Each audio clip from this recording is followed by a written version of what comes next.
midnight, all three have gone into cardiac arrest. Doctors pronounced them dead. I'm reading this and thinking, tragic, awful, but not exactly news we'd lead with on a Thursday morning. Then Emily shows me the rest. 20 minutes after being pronounced dead, all three patients regained consciousness, but not consciousness exactly.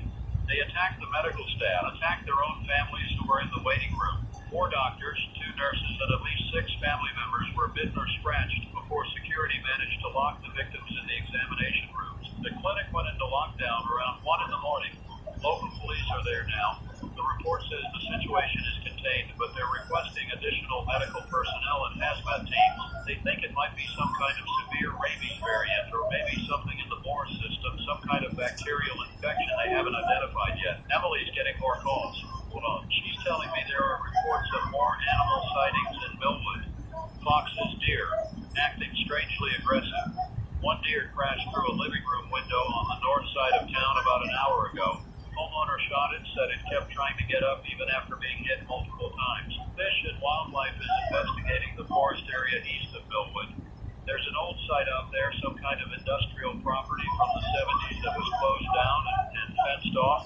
They're wondering if there's contamination, maybe chemical runoff getting into the groundwater. I'm trying to piece this together for you because honestly it's not entirely clear what's happening. We have sick animals, we have bite victims who died and then apparently woke up violent and confused. We have a small town clinic in lockdown, and we have state agencies trying to figure out if there's an environmental hazard. It's 6:52 now. I'll keep you updated as we learn more. If you're in the Millwood area or near the eastern forest region, authorities are asking you to stay indoors and report any aggressive wildlife immediately. Let me take a breath here. Traffic's light this morning, which is normal for Thursday. Weather's clear. Temperature's going to hit about 68 today. It's a beautiful spring morning, and I'm sitting here reading about dead people attacking nurses. I don't know what to make of it. Emily's on the phone again. She's talking to someone at the state health department. She's shaking her head. They're sending a team to Millwood, but they won't arrive until this afternoon. The CDC has been notified, but they're treating it as a possible rabies outbreak for now, nothing more urgent. The hospital in the county seat, about 20 miles from Millwood, has been put on alert to receive patients if the situation escalates. But everyone seems to think this is contained. Small town, isolated incident, unusual but manageable. I want to believe that. I do. But there's something about the details that's bothering me. The speed of it. Bite victims dying within hours. Coming back violent within minutes of death. That's not rabies. Rabies takes days, sometimes weeks. And rabies victims don't die and reanimate. They just don't. So what are we dealing with? Emily just told me the clinic in Millwood has requested a complete quarantine of the building.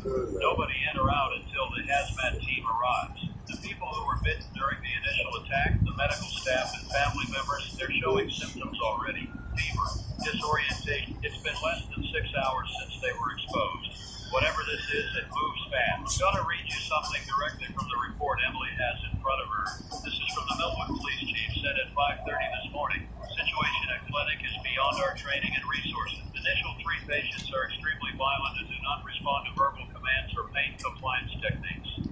They appear to have no recognition of family or staff, attempting to bite and scratch anyone who approaches. Additional 9 people now showing similar symptoms after exposure to initial 3. Request immediate state and federal assistance. That was sent almost 90 minutes ago. I don't know what the response has been.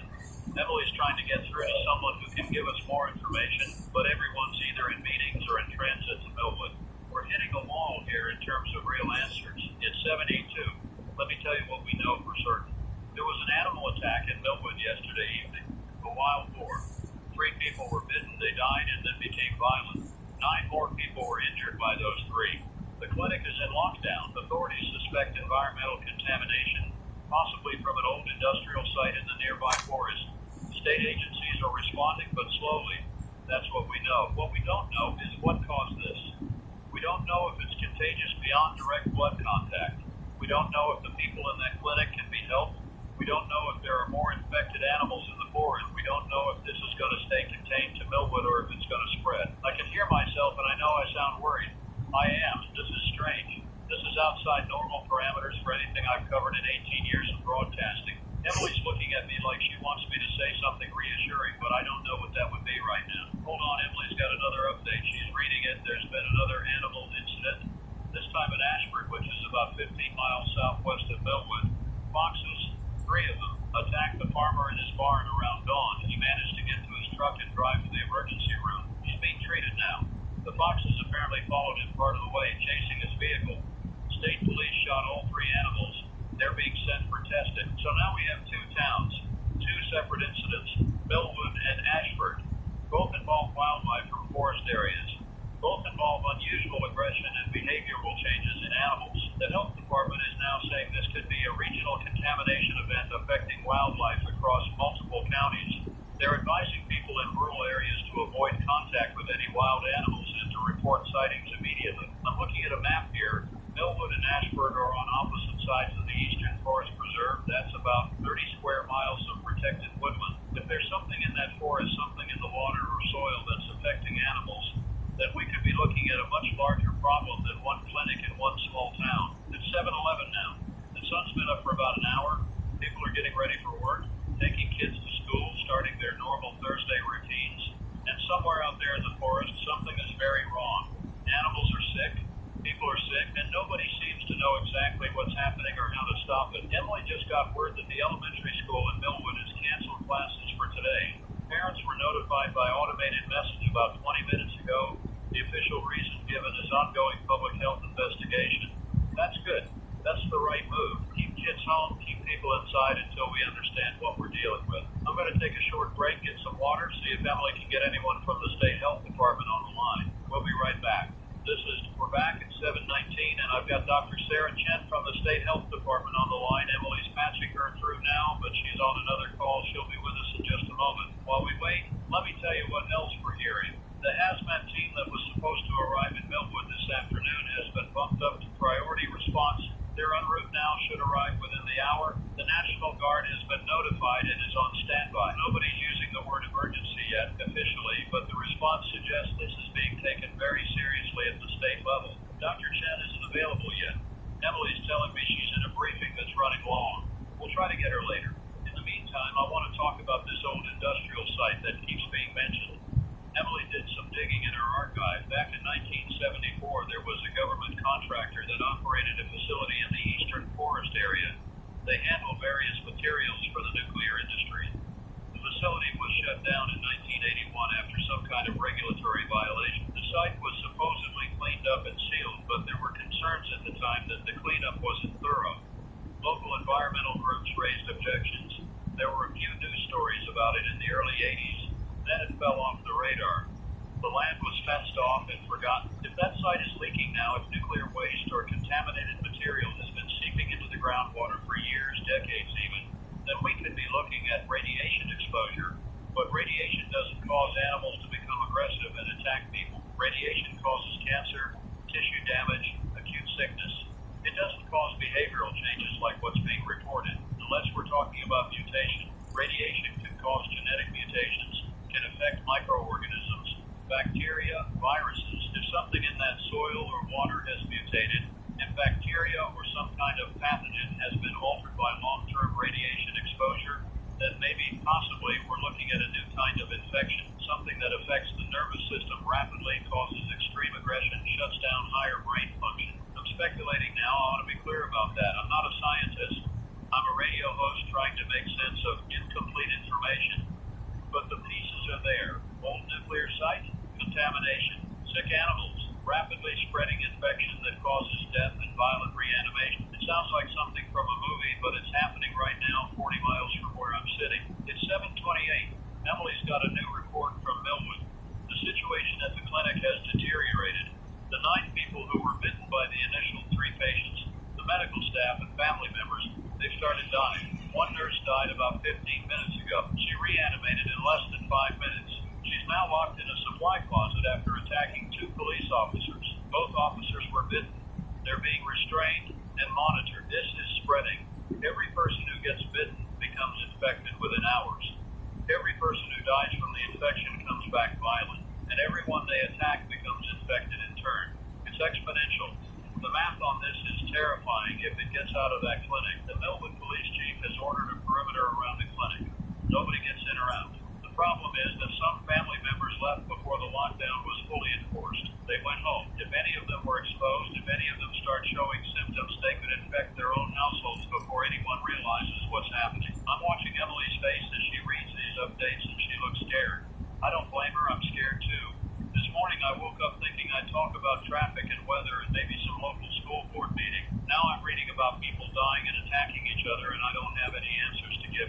farmer from Ashford who was attacked by the foxes. He's at County Memorial Hospital. Emily just got word that he's developed a fever. He's being isolated.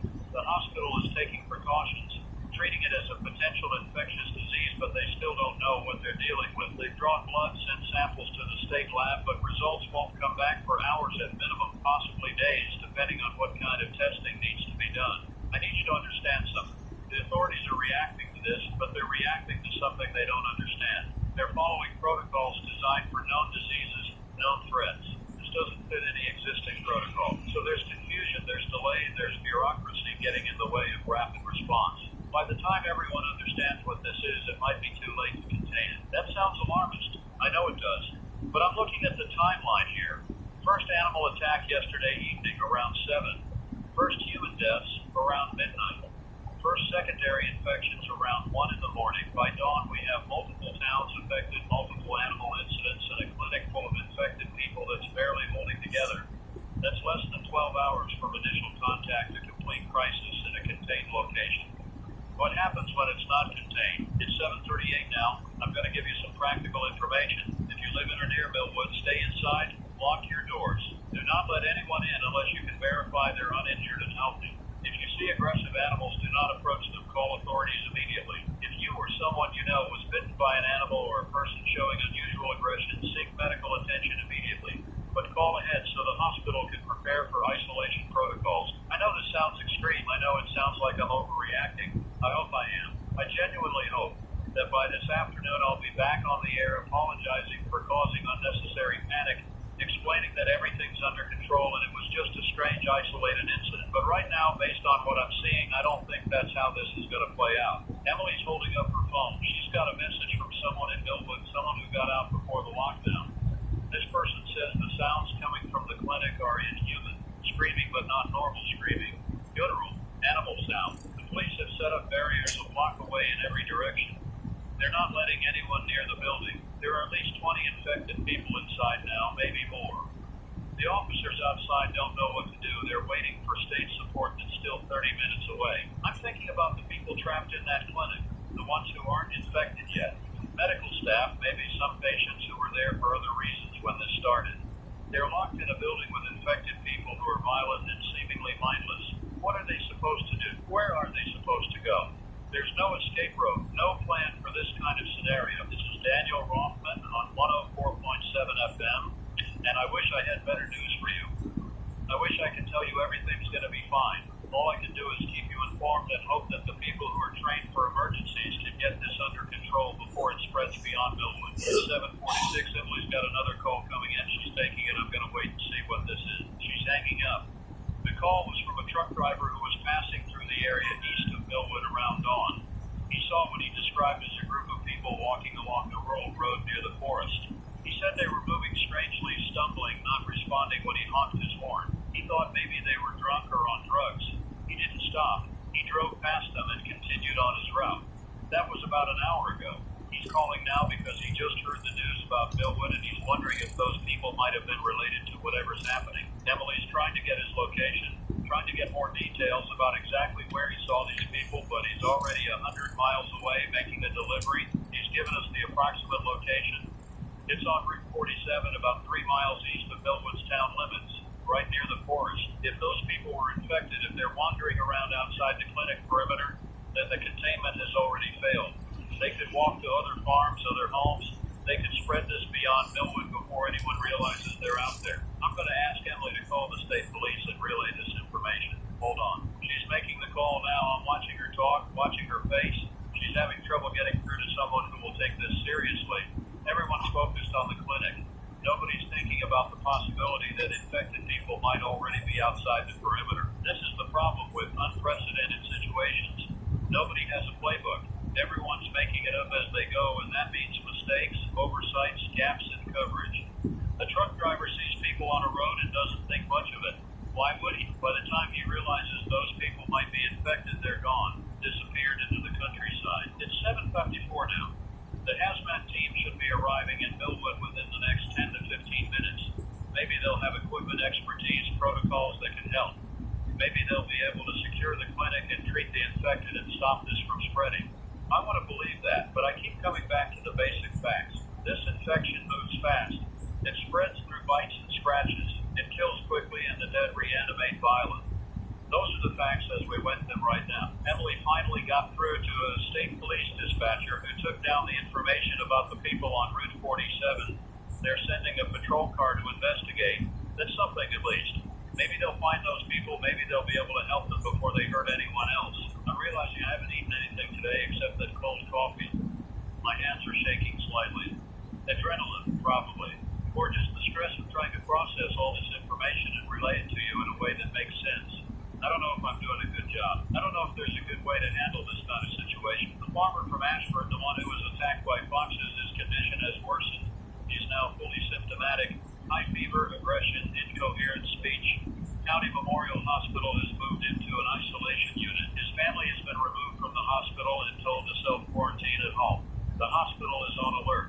If he dies, they're prepared to restrain him, but nobody really knows what prepared means in this context. I keep using the word infected. I should clarify. We don't officially know that this is an infection. It could be exposure to a toxic substance, radiation sickness with unusual symptoms, some kind of environmental poisoning, but the way it's spreading from person to person through bites suggests infectious disease, blood-to-blood transmission. That's consistent with bacterial or viral infection, not with radiation or chemical exposure. The scientists are going to figure this out eventually. They'll test the animals, test the patients, analyze the water and soil from the forest. They'll identify the pathogen and hopefully develop a treatment. But that takes time. Days, weeks, maybe months. What do we do in the meantime? It's 8:03. Morning rush should be picking up, but traffic is still light. I wonder how many people are listening right now. I wonder if anyone in Millwood is hearing this, if they're sitting in their homes, doors locked, listening to me try to explain what's happening in their town. If you are listening, if you're in Millwood, I want you to know that help is coming. The hazmat team is almost there. The National Guard is on standby. The state is taking this seriously. You're not alone. Emily's monitoring social media now. People in Millwood are posting about the situation. Lots of confusion, lots of fear. Some people are saying they're leaving town, packing up their cars and heading west, away from the forest. Others are saying the roads are being blocked, that police aren't letting anyone leave. I don't know which is true. Maybe both. Maybe some roads are open and others aren't. Communication is breaking down. That's what happens in a crisis.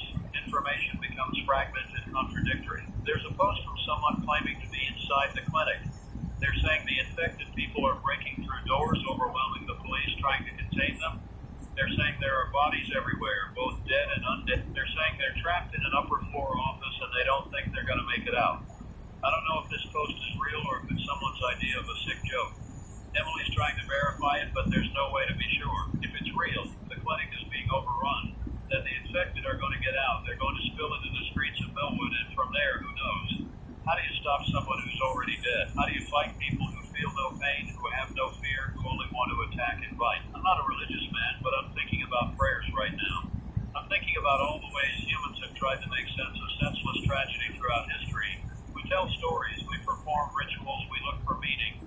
What's the meaning in this? Is it just random bad luck that an old nuclear site started leaking? Is it human negligence?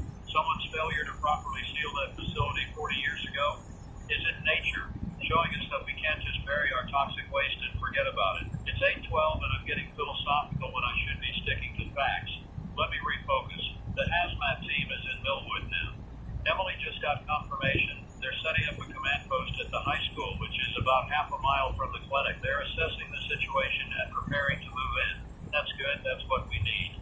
Professional emergency responders with proper equipment and training. The State Health Department has issued an advisory for all counties in the region. Avoid wildlife, report unusual animal behavior, seek immediate medical attention for any animal or human bites. They're not calling it an outbreak yet. They're not using the word quarantine, but the advisory is unprecedented in its scope and urgency. Local hospitals are being put on alert. Emily's hearing that emergency rooms are seeing an uptick in patients coming in with animal bites from the past 24 hours. Most of these are probably unrelated to the situation in Millwood, just normal wildlife encounters that people are now worried about. But some might be connected. Some might be people who were exposed to contaminated animals and don't know it yet. The hospitals are testing everyone, taking precautions, but they're also starting to feel overwhelmed by the sudden influx. I'm thinking about the resources. How many isolation units do we have in this region? How many beds? How many trained personnel?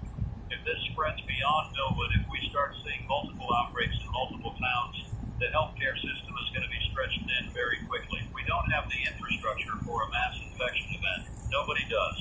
These systems are designed for normal operations with occasional surges, not for exponential growth of a violent contagion. That's what this is, isn't it? A violent contagion. The infected don't just get sick and die, they come back and they spread it. Every victim becomes a vector. It's like a virus that turns people into its own transmission mechanism. Elegant in a horrible way. Effective. Emily's looking at me like I need to stop talking like this. Maybe she's right. Maybe I'm scaring people unnecessarily. But I think people deserve to know what we might be facing. Better to be prepared for the worst and relieved when it doesn't happen than to be blindsided because nobody wanted to sound alarmist. It's 8:21. The sun is fully up now. It's a beautiful morning outside this studio. Blue sky, birds singing. The world looks normal. But 40 miles away, people are dying and coming back wrong. The juxtaposition is jarring. I keep looking out the window expecting to see something, some visible sign of the crisis, but there's nothing. Just a normal Thursday in a normal city. Burnett, the hazmat team has made contact with the police perimeter around the clinic. They're being briefed on the situation. Emily's getting secondhand reports that the team is shocked by what they're hearing. They came prepared for a chemical spill or radiation leak, not for violent patients attacking people. They're reassessing their approach, calling for additional support. This is where bureaucracy becomes deadly. The hazmat team isn't trained to handle violent individuals. That's law enforcement's job. But law enforcement isn't trained to handle potentially infectious violent individuals. That requires medical expertise. But medical staff can't safely approach these people without security. So everyone's standing around trying to figure out who's responsible for what while inside that clinic people are dying. I don't mean to criticize the responders. They're doing their best in an impossible situation. But the system isn't designed for this. We have separate agencies with separate training and separate equipment, and they're all trying to coordinate in real time without a playbook. It's messy, it's slow, and every minute of delay is another minute for the infection to spread. The National Guard has been activated. Emily just got the word. They're mobilizing units to the Millwood area. ETA is about 2 hours. 2 hours. The Guard has people, equipment, the ability to establish a real perimeter, enforce a real quarantine. But 2 hours is a long time when you're dealing with exponential spread. Let me do some math for you. Let's say there are currently 20 infected people in the clinic. Each one attacks and infects 2 people before being contained or destroyed. That's 40 infected. Each of those 40 infects 2 more. That's 2 hours at that rate, assuming an infection cycle of about 30 minutes from bite to death to reanimation. You could be looking at hundreds of infected, maybe thousands if they get out into the population. Those numbers are speculative. I don't know the actual infection rate or cycle time, but the principle stands. This grows fast if it's not contained immediately.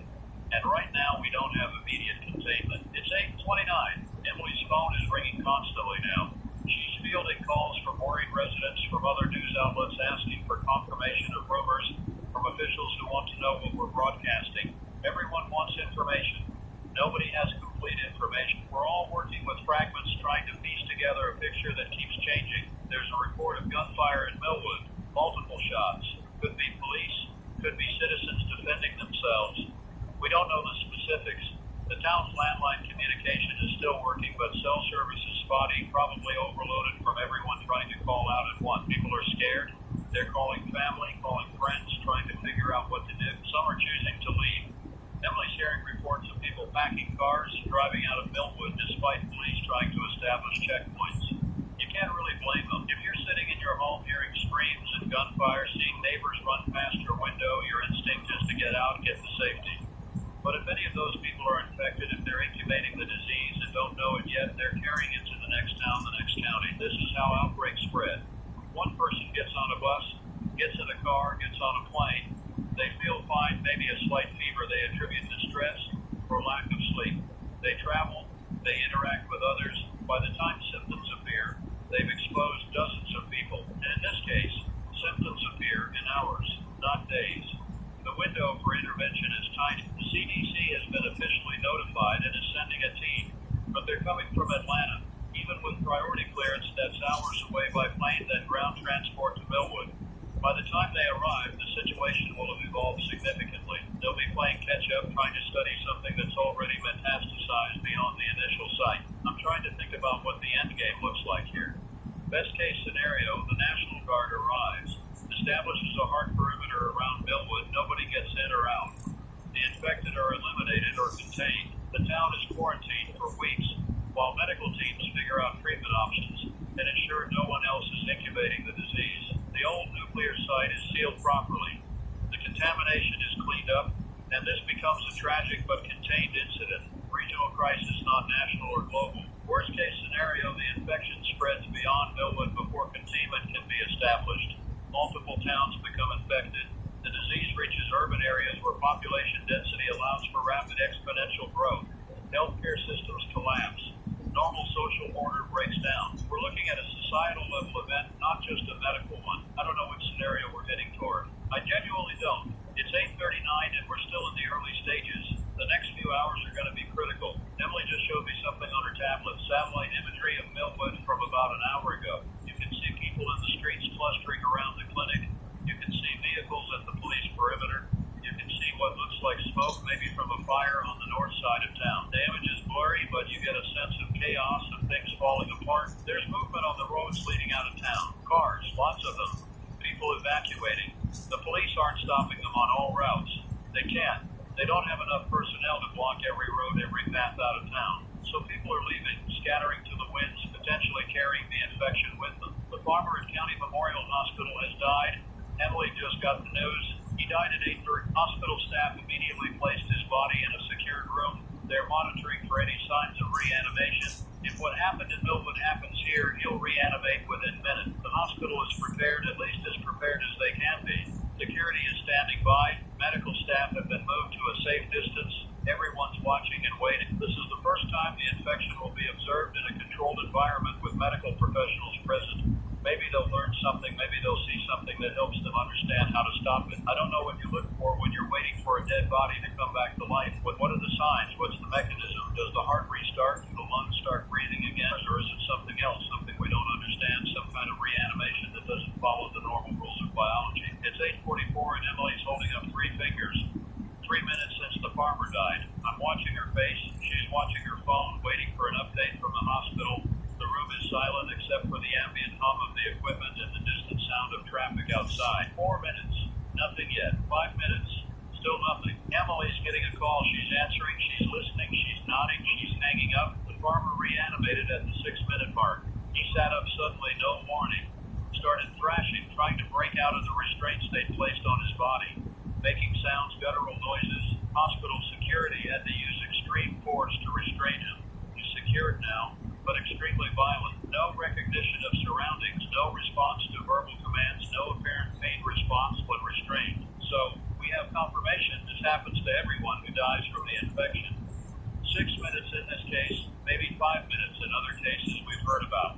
There's a window after death where the body is truly dead and then something happens. Something brings them back, but not as they were, as something else. The doctors at County Memorial are debating what to do with it. They can't treat him in any conventional sense. He's not sick. He's not injured in a way they can heal. He's fundamentally altered. Do they keep him restrained indefinitely? Do they euthanize him? Is it even legal or ethical to euthanize what is technically a reanimated corpse?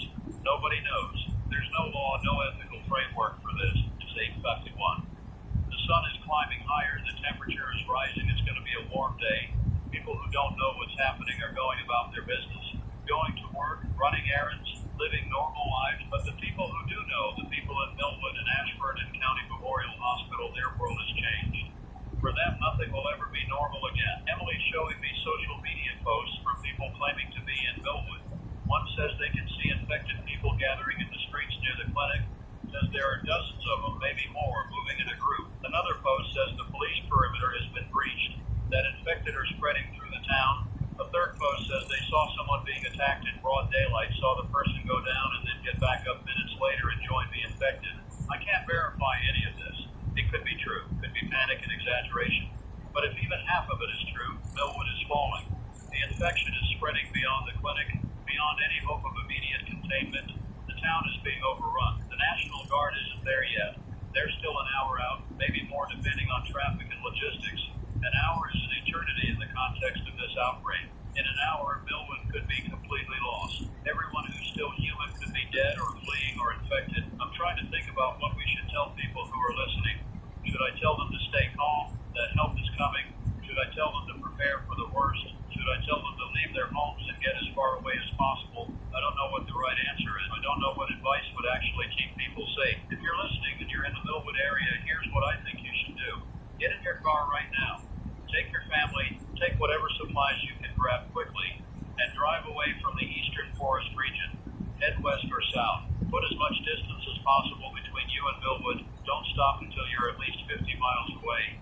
Find a hotel, a friend's house, anywhere that's away from the outbreak zone. Monitor news and wait for official instruction. If you can't leave, if you're trapped or don't have transportation, barricade yourself inside. Lock all doors and windows. Move to an upper floor if possible. Gather weapons, anything you can use to defend yourself. Do not open the door for anyone unless you are absolutely certain they're unaffected. Wait for authorities to reach you. That's the best advice I can give. I hope it's wrong. I hope by this afternoon I'll be apologizing for causing a panic, but I'd rather you be overprepared and inconvenienced than unprepared and dead. It's 8:59, top of the hour. Normally I'd do a station ID, read some headlines, maybe throw to a commercial, but nothing about this is normal. I'm going to keep broadcasting as long as I can, as long as there's information to share and people to share it with. Emily's got a new report. State police have set up roadblocks on major routes leading away from Millwood. They're screening people, checking for injuries, taking temperatures. Anyone showing symptoms is being turned back or detained. It's not a perfect system, but it's some. Maybe it'll slow the spread. Maybe it'll give the authorities time to figure out a better response. The problem is that symptoms can take hours to develop. Someone could pass through a checkpoint feeling fine only to develop a fever and die 30 miles down the road. Then they reanimate in their car or at a gas station or at a restaurant. And the infection spreads to a new location. You can't screen for something with a delayed onset. The best you can do is quarantine everyone from the affected area for the full incubation period, however long that is. We don't even know yet. Could be 6 hours, could be 12, could be 24. The CDC team is still en route. They should land at the regional airport in about 90 minutes, then it's a 40-minute drive to Millwood. When they arrive, they'll want to establish a field lab, start testing samples, try to identify the pathogen. But that's science, and science takes time. We need solutions now, not in 3 days when the lab results come back. I keep coming back to the nuclear waste site. That's the source that has to be the source. If we could somehow contain that leak, prevent any more contamination from spreading, maybe we could stop new infections even if we can't help the people who are already infected. But I don't know how you contain a nuclear waste leak. That's not something you can just plug with concrete and hope for the best. It requires specialists, equipment testing. It requires time we don't have. It's 9:07. Emily's fielding calls from people in surrounding towns asking what they should do. Should they evacuate? Should they prepare? What if the infection comes to their town? She's doing her best to give calm, rational advice, but the truth is we don't know. We don't know how far this is going to spread or how fast.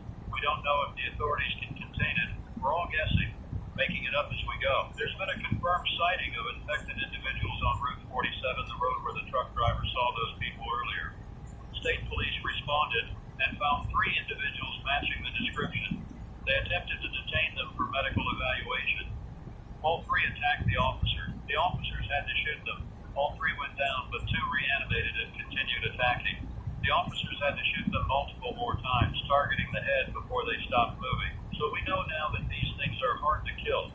They don't respond to body shots the way living people do. You have to destroy the brain, sever the nervous system at the brainstem. That's horror movie logic becoming real-world operational knowledge. Law enforcement and military are going to have to adjust their tactics. Shoot to kill isn't enough. You have to shoot to destroy. The officers who were attacked, both were bitten. They're being transported to County Memorial Hospital. They know what's going to happen to them. They've watched their attackers reanimate, watched them keep moving even after fatal injuries. They know they have hours before they die and come back as one of those things. Emily says the conversation with dispatch was heartbreaking. The officers asking about their families, asking someone to tell them they died in the line of duty, asking to be secured before they turn so they don't hurt anyone. It's 9:15 and I'm having trouble keeping my composure here. These are real people, state police officers doing their job, responding to a call, and now they're infected, they're dying. They're going to die and reanimate and spend whatever time they have left restrained in a hospital room, trapped in a body that's no longer theirs. Is there any consciousness left when they turn? Are they aware of what's happening?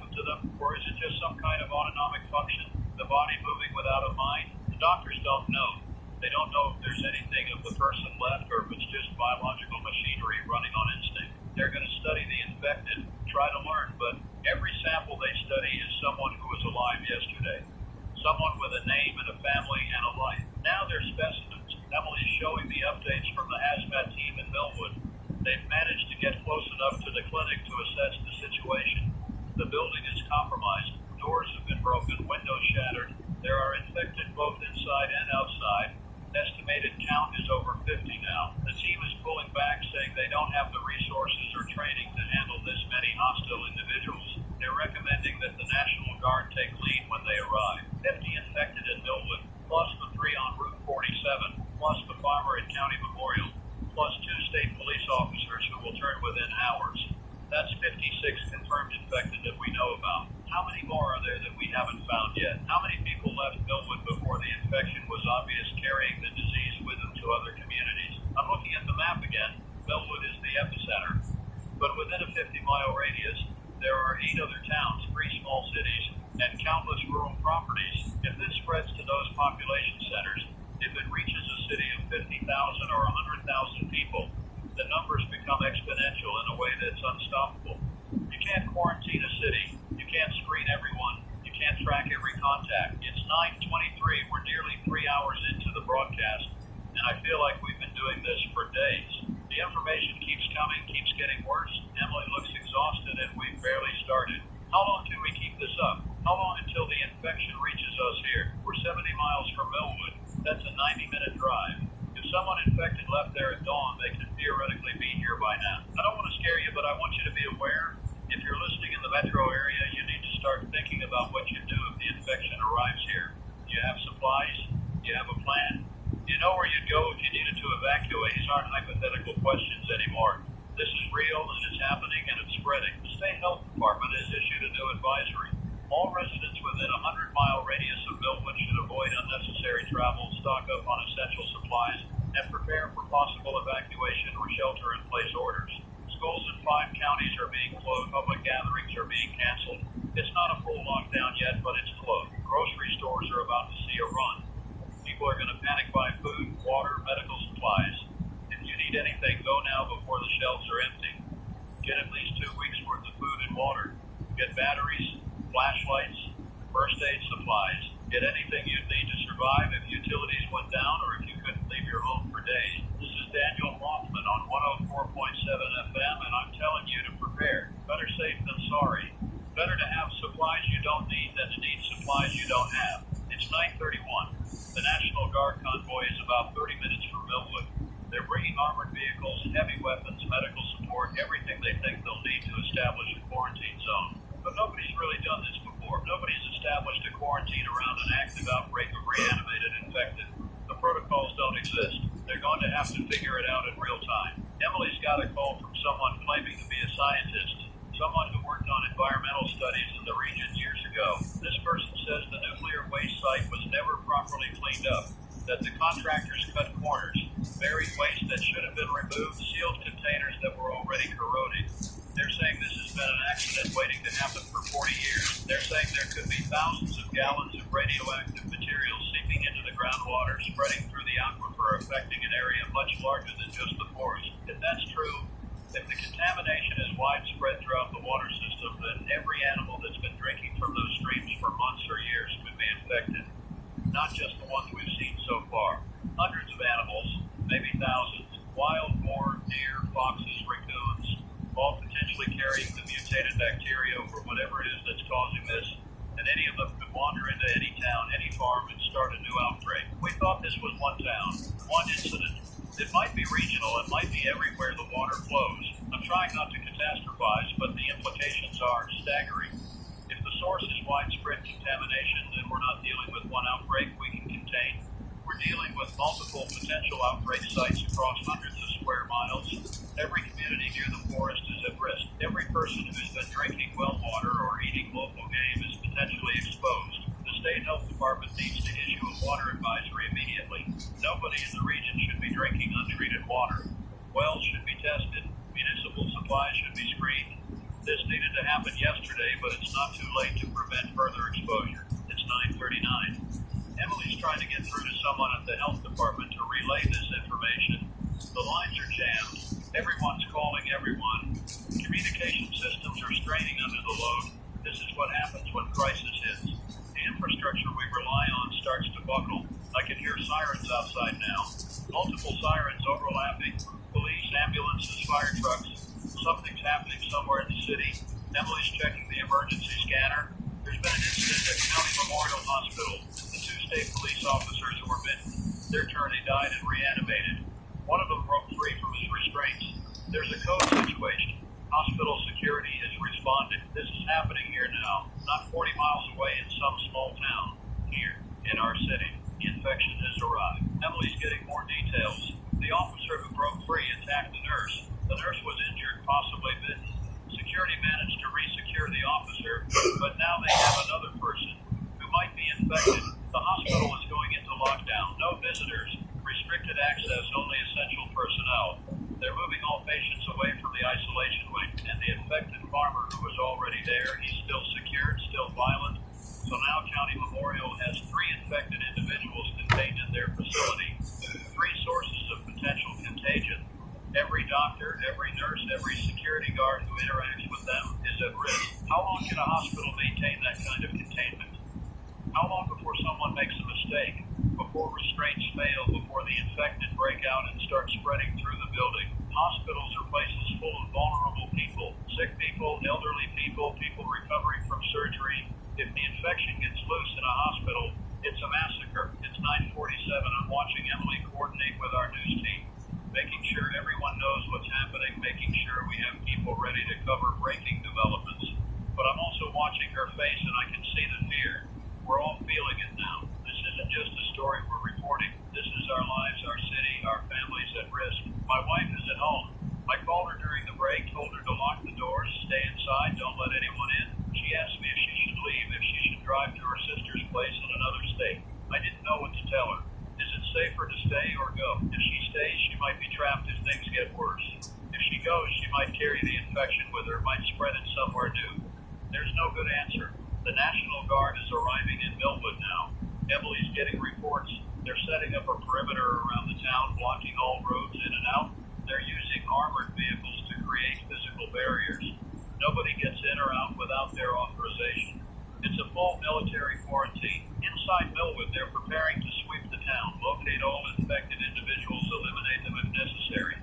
It's going to be urban combat, but against an enemy that doesn't take cover, doesn't retreat, doesn't do anything except attack. The Guard has been briefed on targeting the head, destroying the brain. They know what they're facing, but knowing and experiencing are different things. Imagine being a soldier, seeing something that looks like a person running at you.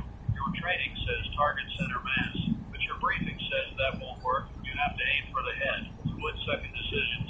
You hesitate, you die or get infected. You shoot too quickly, you might kill someone who's not infected. The psychological toll is going to be enormous. It's 9:55.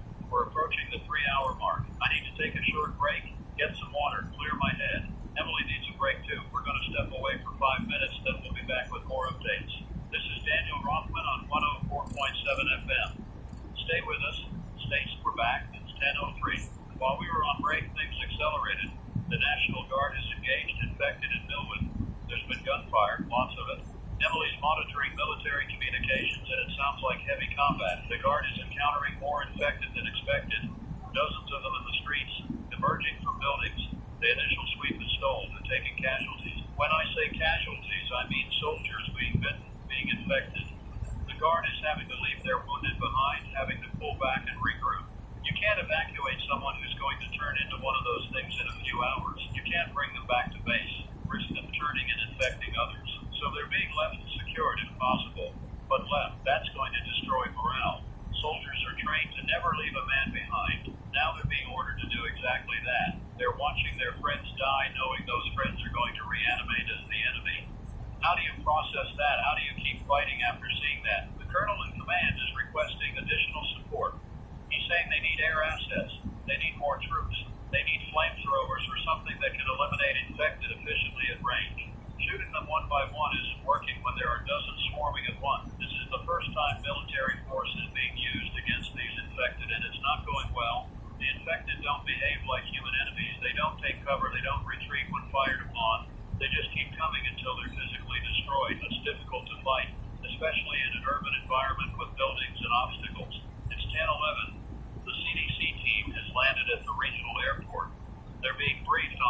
situation as it stands, they're going to establish a field lab at the Guard's command post once it's secure. But right now, nothing's secure. Millwood is chaos. The Guard is fighting for every block. Emily's got new information about the nuclear waste site. The team of environmental inspectors and nuclear safety experts has been dispatched to assess the facility. They're going to approach from the west, avoiding Millwood entirely. Their mission is to determine the extent of the contamination and recommend immediate containment measures, but they're not going to arrive until this afternoon. More delays, more time for the contamination to spread. Meanwhile, reports of aggressive wildlife are coming in from multiple counties.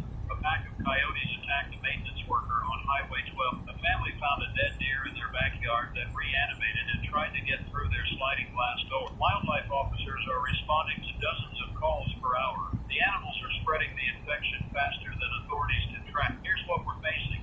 The initial outbreak in Millwood is serious but containable if the National Guard can bring it under control. But the wildlife vector is uncontrollable. You can't quarantine animals. You can't screen them at checkpoint. They move freely across county lines, enter populated areas without warning.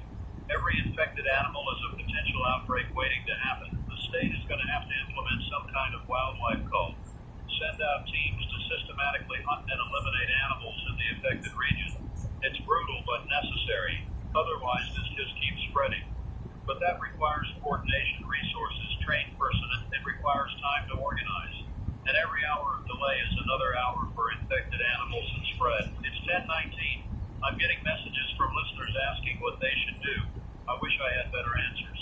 If you're in the immediate outbreak area, meaning within 20 miles of Millwood or the eastern forest, you should evacuate if you can do so safely. Head west or south, away from the forest. If you can't evacuate, shelter in place, barricade your home, arm yourself. If you're outside the immediate area but still in the region within 100 miles, stay alert. Keep doors and windows locked. Avoid wildlife. Don't drink untreated water. Monitor news and official channels for updates. Be ready to evacuate on short notice. If you're far from the outbreak, more than 100 miles, you're probably safe for now. But start preparing just in case. Get supplies, make a plan. This could spread. It could come to your area. Better to be ready. I know this sounds extreme. I know it sounds like I'm advocating for panic. I'm not. I'm advocating for rational preparation. There's a difference between panicking and being prudent. Emily's showing me footage from Millwood. Someone with a phone captured video before they evacuated. It shows the main street, infected people walking aimlessly until they spot the person filming. Then they all turn and start running toward the camera. The video cuts off. I don't know if that person made it out or not. The infected move differently. They're not smooth like living people. They stumble, they lurch, but they're fast when they see prey, and they're relentless. The video shows them running into obstacles, falling down, getting back up, never stopping. It's disturbing to watch.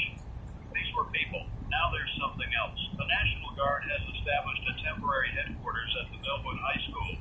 They've cleared the building, secured it, set up communications equipment. The CDC team is being routed there. The plan is to make the high school the base of operations for both the military response and the scientific investigation. But the Guard is still fighting to control the town. They've divided Millwood into sectors, trying to clear one sector at a time. It's slow going. Every building could have infected inside. Every house, every store, every garage. They're going door to door in some areas, using loudspeakers to tell survivors to make themselves known to come out peacefully. But survivors are scared to reveal themselves, scared it might be a trap or that the infected will hear them. It's 10:27. We've been broadcasting for nearly 4 hours. The initial incident was yesterday evening. That means we're about 15 hours into this crisis. In that time, we've gone from one animal attack to a full military operation in a quarantine town. The speed of escalation is breathtaking. I keep thinking about exponential growth. The early stages look manageable. 1 infected, 2 infected, 4 infected. The numbers are small, but exponential growth means the doubling continues. 8, 16, 32, 64. It's not long before the numbers become unmanageable. We saw this with disease models during the pandemic. Early intervention is everything. Wait too long and you can't catch up. Have we waited too long? Did the infection spread beyond containment before we even knew what we were dealing with? People who left Millwood yesterday evening and overnight before the quarantine, how many of them were exposed? How many of them are incubating the disease right now, spreading it to other communities? Emily's got a report from Ashford, the town where the farmer was attacked. There's been an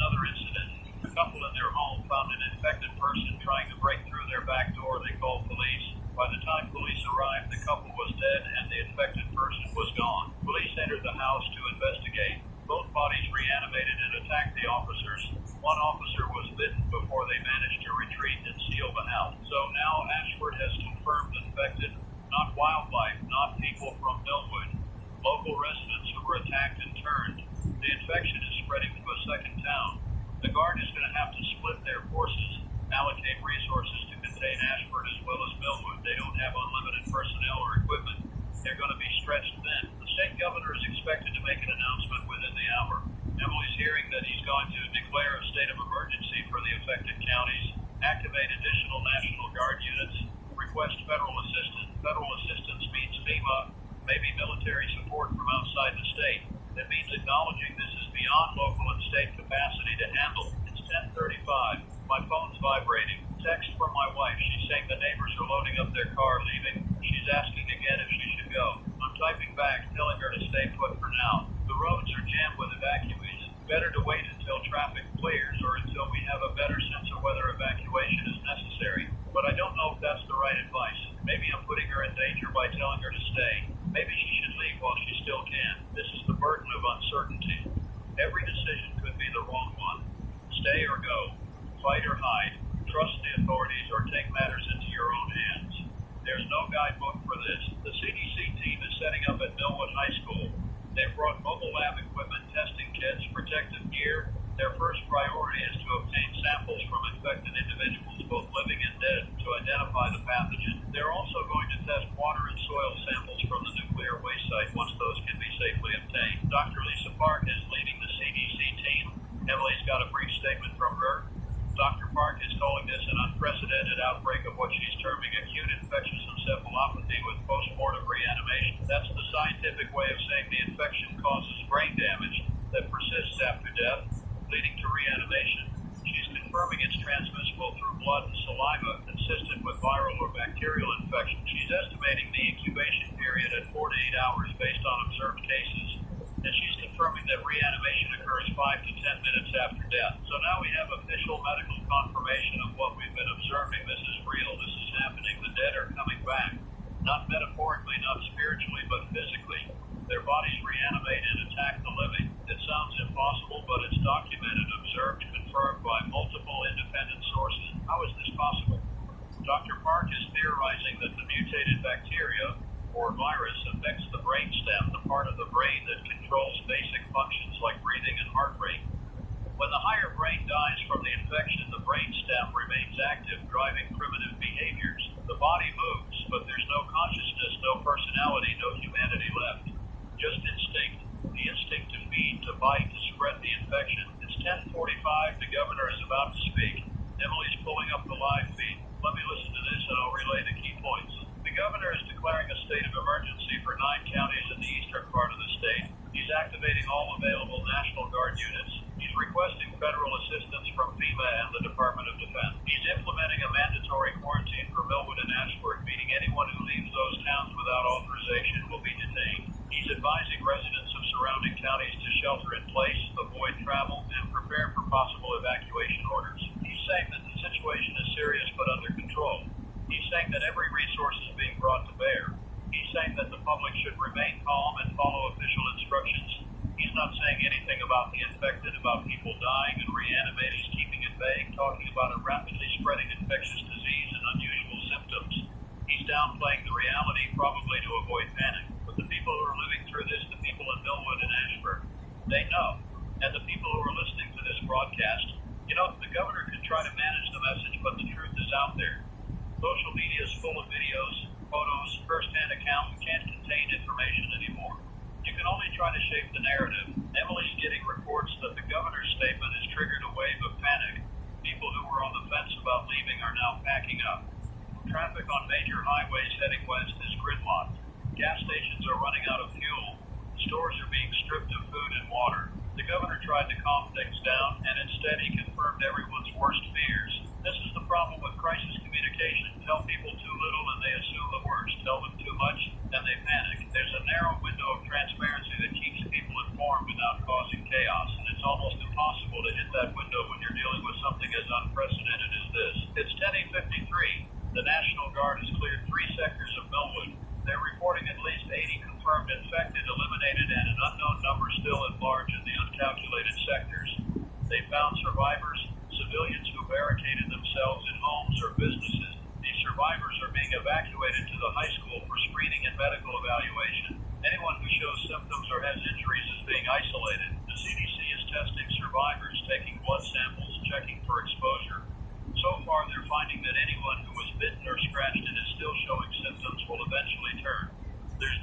stop it once the infection takes hold.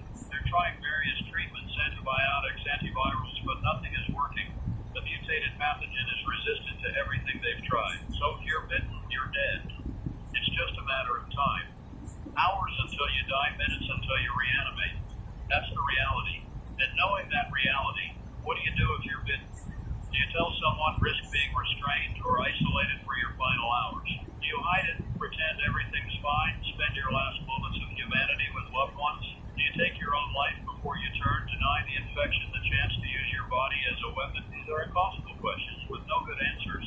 But people are having to make these choices right now in real time with no time to process or prepare. It's 11:01.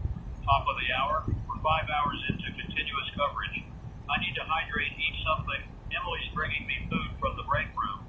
I don't know if I can eat. My stomach's in knots, but I need to keep my energy up. This could go on for hours more. Days, maybe. While I eat, let me give you a summary of where things stand. We have 2 confirmed outbreak towns, Millwood and Ashford, both under military quarantine. We have widespread wildlife infections across the eastern forest region. We have multiple cases of human infection in various locations, some contained in hospitals, some at large. We have a state of emergency declared. We have federal assistance requested. We have mass evacuations causing traffic chaos and resource shortages. And we have a source of contamination, the old nuclear waste site that hasn't been contained yet. Until that's sealed, until the leak is stopped, new infections are possible. New outbreaks can start. This isn't over, it's barely started. The environmental team is approaching the nuclear waste site now. They're moving cautiously, monitoring radiation levels, checking for immediate hazards. The site is remote, difficult to access, surrounded by forest. That's probably why it was chosen for waste disposal in the first place. Out of sight, out of mind. Until it becomes everyone's problem. Emily's showing me aerial footage of the site. You can see the old buildings, rusted and collapsing. You can see the fence perimeter, though parts of the fence have fallen down. You can see what looks like a containment pond, dark water that probably shouldn't be there. And you can see vegetation around the pond that looks raw and discolored, dead or dying. The contamination is visible from the air. How long has it been leaking? How much has spread? It's 11:09 and I'm forcing myself to take bites of this sandwich. It tastes like sawdust. Emily's doing the same with a granola bar. We're both running on adrenaline and caffeine. At some point we're going to crash, but not yet. Not while people need information. The environmental team has reached the site perimeter. They're detecting elevated radiation levels, significantly above background. They're suiting up in protective gear before proceeding further. They're reporting visible damage to storage containers, signs of corrosion and failure. They're confirming that hazardous material has been released into the environment. One of the team members is a hydrologist. He's saying the contamination has definitely entered the groundwater. The site is on elevated terrain, meaning water flows downhill from here in multiple directions. Streams and creeks originating near the site feed into rivers that serve multiple counties. The scale of water contamination could be massive. If the water is contaminated across a wide area, then the animal infections make sense. Every animal that drinks from affected water sources is exposed. And if the bacteria or virus has been mutating in this radioactive environment for years, it's had time to become something dangerous, something that can infect and reanimate. The CDC is going to want samples from the site. They need to identify exactly what's in that water, what organism has been mutated by the radiation. But getting samples safely is going to be challenging. The team on site isn't equipped for biological sampling. They're focused on radiation and chemical hazards. They'll need to coordinate with the CDC, probably get a joint team out there tomorrow or the next day. Tomorrow feels like a lifetime away. So much can happen between now and then. It's 11:17. Emily's got an update from County Memorial Hospital. The 2 state police officers who were bitten, both have died, both reanimated. Hospital security was prepared this time, had them fully restrained. But watching someone you know, someone you were working with hours ago die and come back as a monster, that's traumatic. The security staff is shaken. Medical staff is shaken. Everyone's on edge. The nurse who was bitten when the first officer turned, she's symptomatic now. Fever, confusion. She's been restrained preemptively. She's crying, begging them to let her go, saying she needs to see her kids. But they can't let her go. She's going to die in turn. If they release her, she becomes a threat. So she's going to die restrained, alone, knowing what's coming. I can't imagine anything more horrifying. The hospital administrator is considering evacuating all non-essential patients and staff, keeping only critical care in the isolation unit operational They're worried about the containment failing, about infected breaking loose. It only takes one security failure, one restraint giving way, one moment of inattention, and the infection spreads through the hospital. Then you have infected patients, infected staff, infected visitors. The hospital becomes an outbreak site rather than a treatment facility. This is what terrifies me about this infection. The speed and the certainty of it. If you're bitten, you're infected. If you're infected, you die. If you die, you reanimate. There's no variables, no chance of survival, no hope for recovery. It's a death sentence that's also a life sentence of something else. And because it's so certain, people who are bitten lose all hope immediately. They know they're already dead. That kind of psychological trauma, facing your own imminent death and transformation, it breaks people. Some go into denial. Some become aggressive, dangerous even before they turn. Some simply shut down, go catatonic. The CDC and medical teams are having to deal with not just the physical infection, but the mental health crisis that comes with being infected. It's 11:25. The National Guard has completed the sweep of 5 sectors in Millwood. They've eliminated over 100 infected. They've rescued 47 survivors, and they've taken 12 casualties. Soldiers who were bitten during combat. Those soldiers are being isolated at the high school, restrained, waiting to die in turn. The Guard is having to treat their own people as infected hostiles. Morale is dropping. The Guard wasn't prepared for this psychologically. They trained for combat, for disaster response, for crowd control. They didn't train to fight reanimated civilians. They didn't train to shoot what looks like women and children and elderly people, because the infected don't discriminate. Old, young, male, female, they all talk, and they all have to be eliminated. The colonel in command is requesting psychological support for his troops. He's saying some of his soldiers are refusing orders, unable to shoot what appears to be civilians, even though they understand intellectually that these aren't people anymore. He's saying some soldiers are breaking down, crying, vomiting after engagements.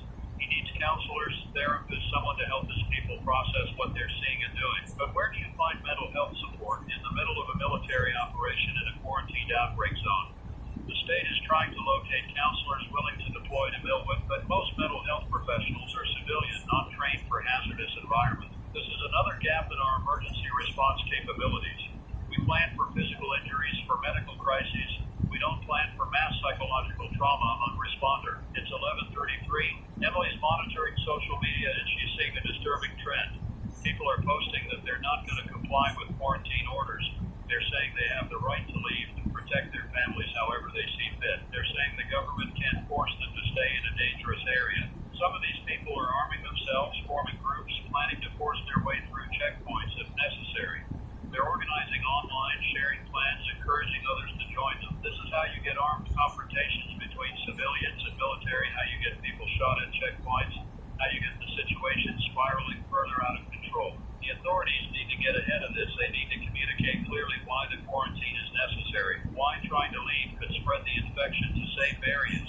They need to offer support to people who are trapped. Let them know they haven't been forgotten. But the government is already overwhelmed, already struggling to coordinate the response. Adding civilian unrest to the mix is going to make everything harder. I want to speak directly to anyone listening who's in a quarantine zone. I understand you're scared. I understand you want to protect your family. But breaking quarantine puts everyone at risk. If you're exposed and you don't know it yet, you can carry the infection to communities that are still safe.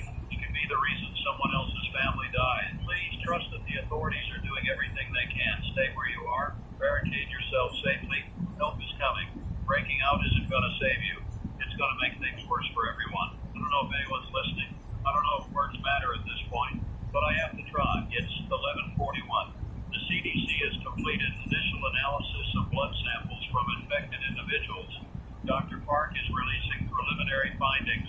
The pathogen is bacterial, not viral. It's a strain of bacteria that's been heavily mutated by prolonged radiation exposure. The bacteria targets the nervous system, specifically the brainstem, causing massive inflammation and cell death in the higher brain while leaving primitive functions intact. The bacteria reproduces extremely rapidly in human blood, reaching critical infection levels within hours. Once the higher brain dies, the brainstem continues to function in a degraded state, driving basic motor function and aggressive behavior. The reanimated body is essentially running on the most primitive parts of the nervous system, the parts that govern survival, instinct, and aggression. Dr. Park is saying this explains why the infected don't feel pain, don't avoid danger, don't show any higher cognitive function. Those parts of the brain are dead. Only only the brainstem remains active, and the brainstem doesn't do complex thinking. It does simple things: move, attack, feed. The bacteria is transmitted through blood and saliva, meaning bites and scratches are the primary vectors. It cannot be transmitted through the air, through casual contact, or through touching contaminated surfaces. You have to have direct blood-to-blood contact. That's something. It means you can be near infected individuals without automatically getting infected as long as you don't get bitten. But Dr. Park is warning that the bacteria can survive outside the body for a limited time. Blood from infected individuals remains infectious for up to 6 hours. Surfaces contaminated with infected blood should be considered hazardous. Anyone cleaning up after an infected incident needs to wear protective gear and use strong disinfectants. It's 11:49. We're approaching the 6-hour mark for this broadcast. The situation continues to evolve. Millwood is still being cleared sector by sector. Ashford is being locked down by additional guard units that just arrived. The nuclear waste site is being multiple counties are under state of emergency. And new infection cases are being reported steadily. The numbers are growing, but we don't have precise figures. The state is compiling data, but it's incomplete. We know of at least 150 eliminated infected in Millwood alone. We know of dozens more in various other locations, and we know those numbers are going to climb as the day goes on. I need to take another short break. 5 minutes. Emily needs to make some calls, coordinate with our station management, make sure we have the resources to keep broadcasting. We'll be right back. This is Daniel Rothman. We're back at 11:57. During the break, I checked my phone. Messages from family, from friends, asking if I'm safe, asking what they should do. I don't have time to respond to everyone individually. If you're someone I know and you're listening, I'm okay. The studio is secure. I'm going to keep broadcasting as long as I can. Follow the advice I'm giving on air. Stay safe. Emily's back with new information. The federal assistance has been approved. FEMA is deploying teams to the region. The Department of Defense is sending additional military units, specialized teams trained in biohazard response. They should arrive by late afternoon, early evening. That's still hours away, but it's significant support when it comes. The challenge is coordination. The state resources, National Guard, local law enforcement, they're all operating under different command structures, different protocols. Adding federal agencies into the mix makes coordination even more complex. Everyone needs to be on the same page, working toward the same objectives. But in the chaos of an evolving crisis, that's difficult to achieve. There's a danger of friendly fire incidents, of different units not knowing where others are operating, of duplicated efforts or gaps in coverage. The military is trying to establish a unified command structure, but it takes time to get everyone integrated. Meanwhile, the infection doesn't wait for bureaucracy to sort itself out. It's 12 over 4 p.m. now. Noon. The sun is high. It's a bright, clear day. Outside this studio, people are going about their day in the parts of the state that haven't been affected yet. They're eating lunch, working, maybe not even aware of what's happening to the heat. The outbreak hasn't reached everyone yet. For some people, life is still normal, but normal is shrinking. The affected area is expanding. More towns are reporting animal incidents, possible exposure cases. The containment zones are growing. Soon there won't be anyone in the state who isn't touched by this in some way. Emily's got new footage from Millwood. The National Guard is using heavy weapons now, machine guns mounted on vehicles to clear large groups of infected. It's brutal, efficient, necessary, but watching it is disturbing. These were people. The bodies falling under sustained fire were humans once. Now they're targets. I keep having to remind myself that these aren't people anymore. The person is dead. What's left is just biological matter animated by primitive nervous system function. There's nothing to save. The only humane thing to do is stop the body from spreading the infection further, but it doesn't feel humane.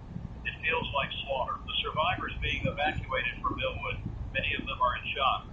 They've watched neighbors die, watched friends turn, had to barricade themselves away from family members who became infected.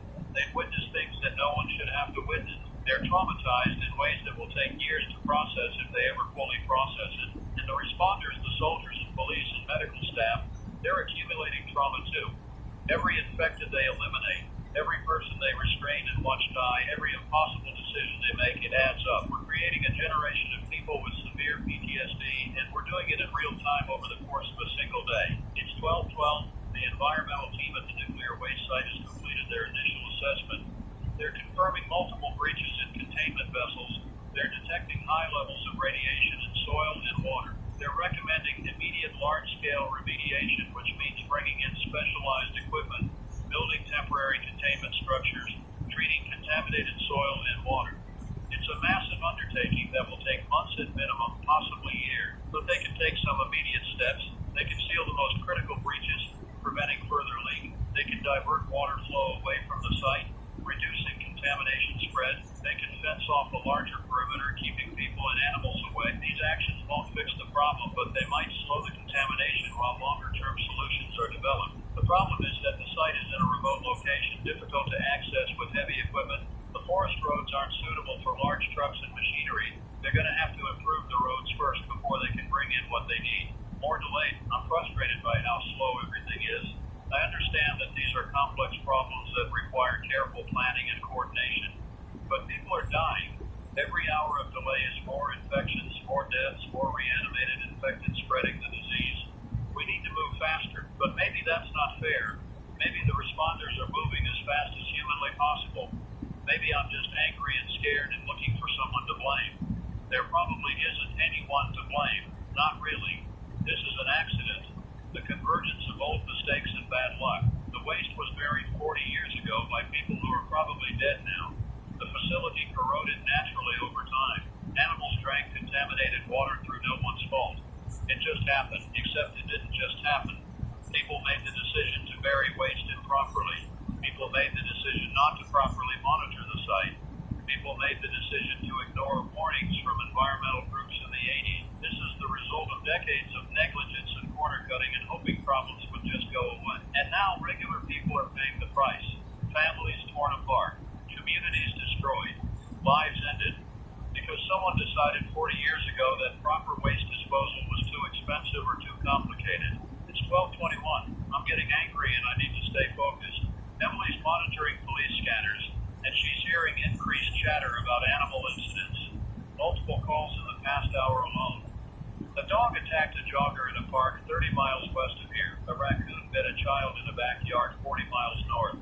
A deer crashed into a school bus 50 miles south, injured several students before being subdued. The wildlife vector is spreading the infection far faster than human-to-human transmission. Animals travel long distances. They don't respect quarantine boundaries. They don't show up on checkpoints. They're everywhere and anywhere. Animal control and wildlife services are overwhelmed. They don't have the resources to respond to every call. They're prioritizing based on threat level, but that means some calls go unanswered for hours. And in those hours, infected animals can attack multiple people, create multiple new outbreaks. The state needs to authorize hunters, private citizens with weapons and training to eliminate suspicious wildlife on site. It needs to be legal and encouraged. Otherwise, the agencies can't keep up with the volume of incidents. But that raises its own problems. Armed civilians hunting animals, maybe mistaking healthy animals for infected ones, maybe accidentally shooting pets or livestock, maybe shooting each other in the confusion. It could turn into chaos quickly. There are no good options. Every choice has risks, but doing nothing isn't an option either. It's 12:29. County Memorial Hospital has evacuated all non-critical patients. They're down to just the isolation unit and essential staff. The hospital is essentially locked down, operating at minimal capacity. Other hospitals in the region are taking on the patient load, but they're starting to feel the strain. If this continues for days or weeks, the healthcare system is going to buckle. There are only so many beds, so many doctors and nurses, and if medical staff start getting infected, if hospitals have to close or reduce capacity because they can't maintain safety, people with normal medical emergencies are going to suffer. Heart attacks, strokes, accidents, all the regular reasons people need hospitals. Those people might not get the care they need because the system is overwhelmed by the outbreak. This is how a localized crisis becomes a systemic failure. The outbreak doesn't just hurt people who get infected. It hurts everyone who depends on the services and infrastructure that get disrupted by the outbreak response. Emily's showing the economic projections someone sent her. The state's economy is going to take a massive hit. Businesses closed, supply chains disrupted, workers unable to get the jobs, consumer spending dropping as people stockpile supplies. The region could see a recession, high unemployment, bankruptcies, and that's if the outbreak is contained relatively quickly. If it goes on for weeks or months, the economic damage could be catastrophic. Money seems trivial compared to lives, but economic collapse means people can't afford food, can't pay rent, lose lose access to health care. Economic damage translates to human suffering in very direct ways, so the financial impact matters, even if it feels crude to think about money while people are dying. It's 12:37. I'm realizing we're past the halfway point of a normal workday. People who went to work this morning expecting a regular Thursday are now hearing about a state of emergency, seeing coworkers leave early, maybe being told their workplace is closing temporarily. Normal routines are disintegrating. My producer just checked in. He wants to know how long I'm planning to keep this broadcast going. I told him as long as necessary. He's worried about me, worried about Emily, worried about the toll this is taking. But what else can we do? People need information. We're one of the main sources right now. I can't just sign off and go home. Home, where my wife is hopefully safe behind locked doors. I keep thinking about calling her again, but I don't want to tie up the line in case important calls come through. And what would I say anyway? The situation hasn't changed from an hour ago. Still dangerous, still evolving, still no clear end in sight. The National Guard has now cleared 7 of 10 sectors in Millwood. They're reporting a declining number of infected encounters in the cleared sectors, which suggests they're making real progress. But the final 3 sectors are the most heavily infected according to reports. The clinic is in one of those sectors. The Guard is saving the worst for last, building up their strength and coordination before tackling the densest concentrations of infection. It's 12:45 p.m. Emily's taking a call. She's listening intently. She's making notes. She's thanking whoever she's talking to and hanging up. That was someone from the CDC. They've made a significant discovery. The bacteria causing the infection is extremely sensitive to high heat. Temperatures above 150 degrees Fahrenheit kill the bacteria rapidly. That means fire, boiling water, anything that generates intense heat can neutralize the infection. This has immediate practical applications. Bodies of infected individuals should be burned, not buried. Contaminated materials should be incinerated. Areas with high contamination should potentially be subjected to controlled burn. It's not a cure for living infected individuals, but it's a way to prevent further spread from dead bodies in contaminated environments. The military is going to love this information. Flamethrowers, incendiary grenades, controlled burns, these are tools they have, tools they can use effectively. And fire has a psychological impact too.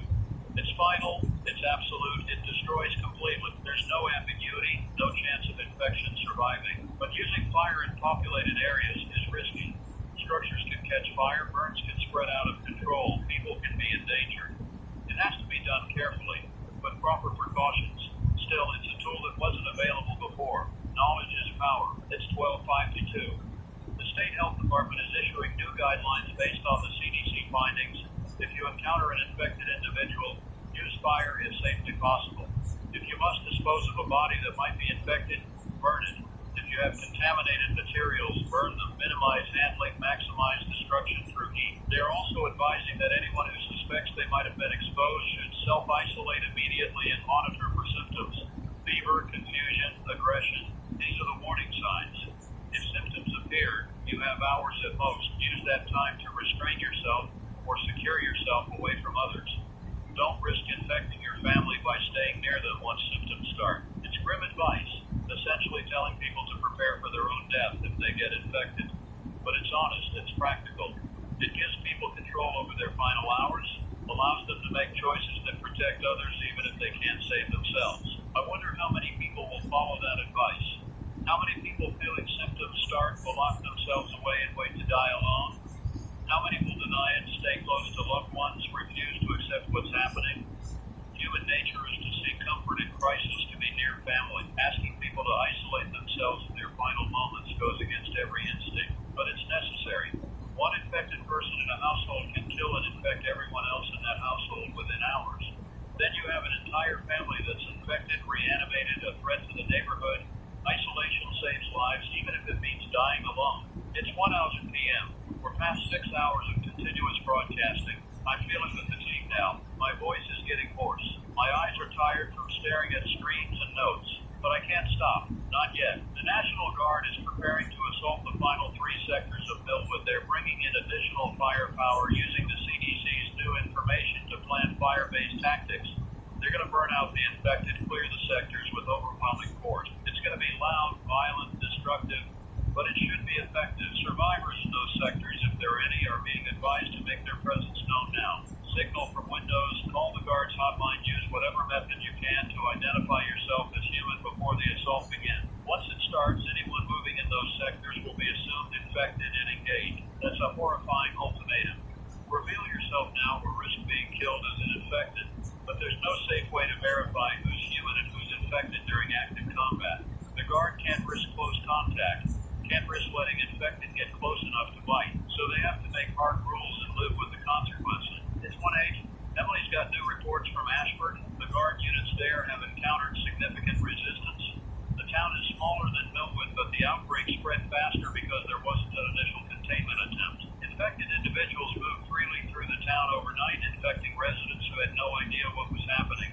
By the time the guard arrived to establish a quarantine, much of the town was already infected. The guard is recommending a full evacuation of Ashford survivors, followed by a systematic elimination of all infected. They're talking about using the fire strategy the CDC recommended, potentially burning significant portions of the town to ensure complete eradication of the infection. It's a drastic measure, but Ashford might be too far gone for a sector-by-sector clearing like in Millwood. Imagine being a resident of Ashford, watching your town burn, watching your home, your memories, everything you've built consumed by fire because it's the only way to stop the infection.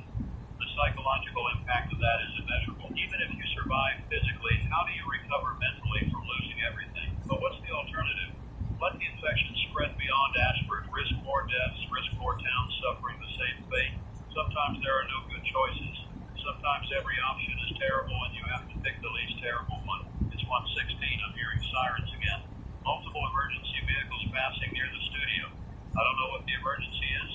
Could be anything. Could be related to the outbreak. Could be a normal emergency that's happening because life doesn't stop just because there's a crisis. Emily's monitoring local emergency channels. There's been a traffic accident on the interstate. Major pileup. Apparently someone's car had what witnesses describe as a person going crazy inside, causing the driver to lose control and collide with other vehicles. The description sounds like an infected individual attacked someone while they were driving. If that's true, it means the infection has reached the interstate, reached people who are evacuating or traveling through the region. A car accident on a busy highway can spread the infection to first responders, to other drivers who stop to help, to medical personnel at the hospital where victims are taken. It's a vector for transmission that's hard to control. The state police are responding to the accident. They've been briefed on the infection, know to look for signs of unusual aggression or behavior.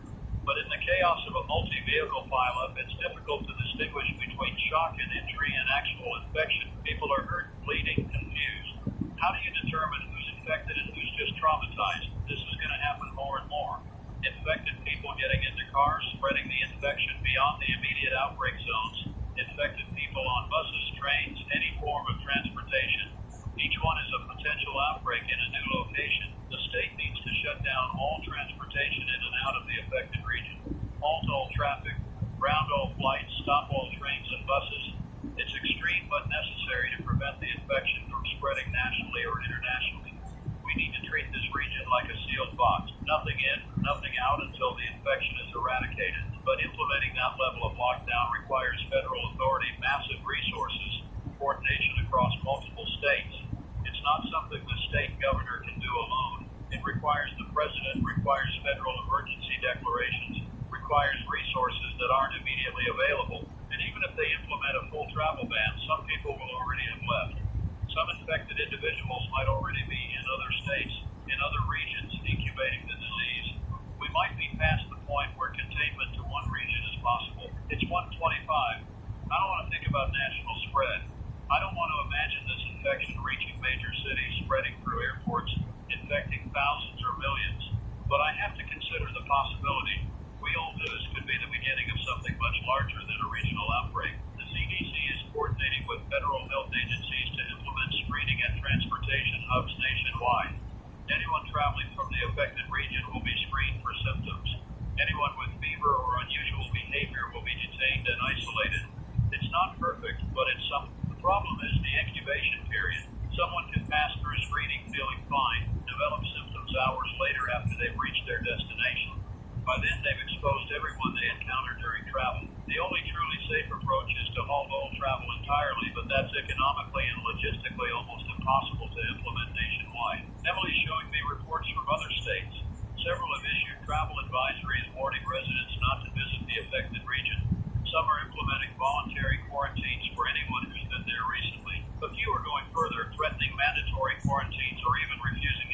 travelers from affected areas. This is how it starts. States isolating from each other, treating each other as threats. The national unity fractures along state lines. Resources aren't shared. Information isn't shared.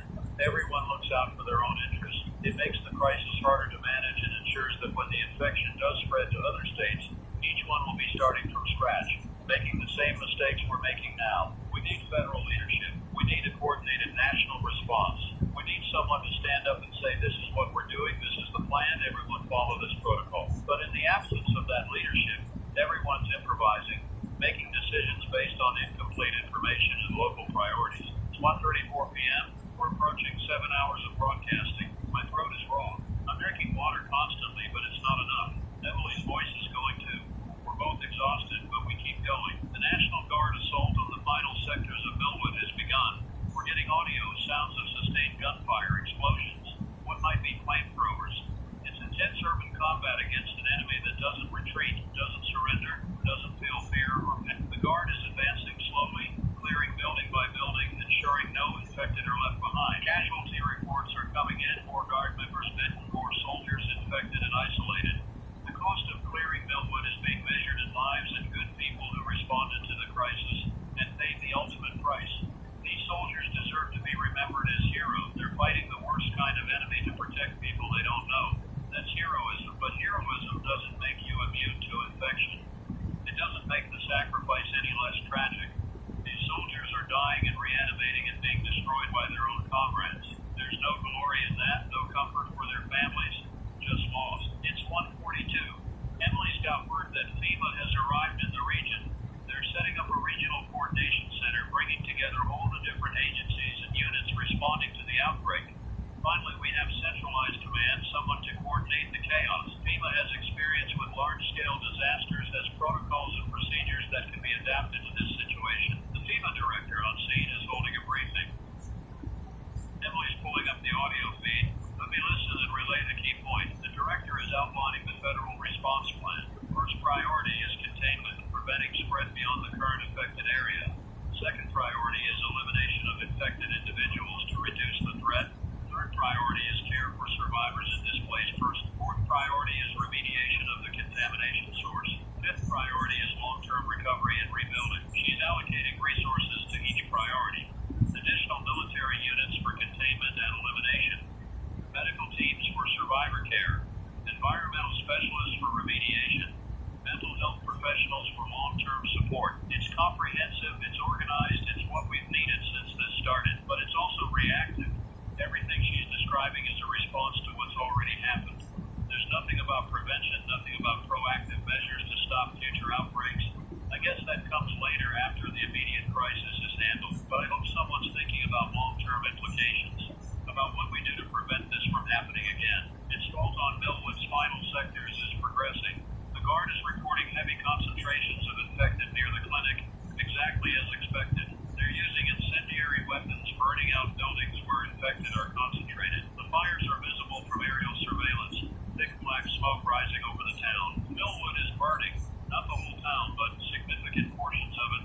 The Guard is being careful, containing the fires to structures they're clearing, but still, the town is being destroyed in order to save it, in order to eliminate the infection. Residents who evacuated are going to return to a town that's partially burned, partially demolished, permanently scarred by what happened here. Can a town recover from something like this?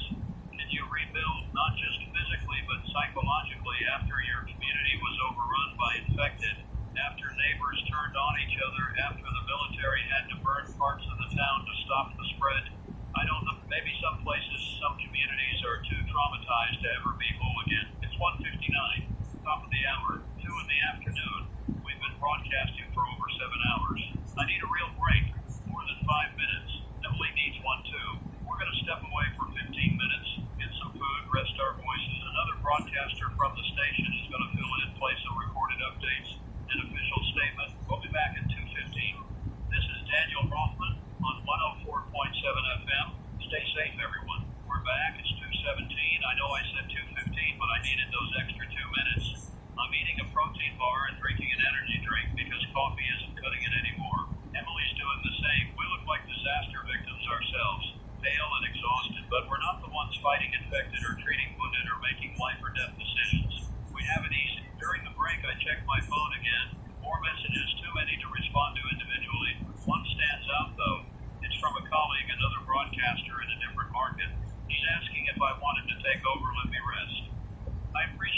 offer, but I can't accept. This is my station, my city, my responsibility. I'll keep going until I physically can't. Emily's got new information. The assault on Millwood is nearly complete. The Guard has cleared 8 of 10 sectors. Only 2 sectors remain, including the clinic. The infected have been concentrated by the advancing Guard forces, pushed into a smaller and smaller area. They're essentially trapped now, surrounded by military units with heavy weapons. The final assault is going to be overwhelming. The Guard is bringing in everything they have, determined to eliminate every infected in Millwood by nightfall.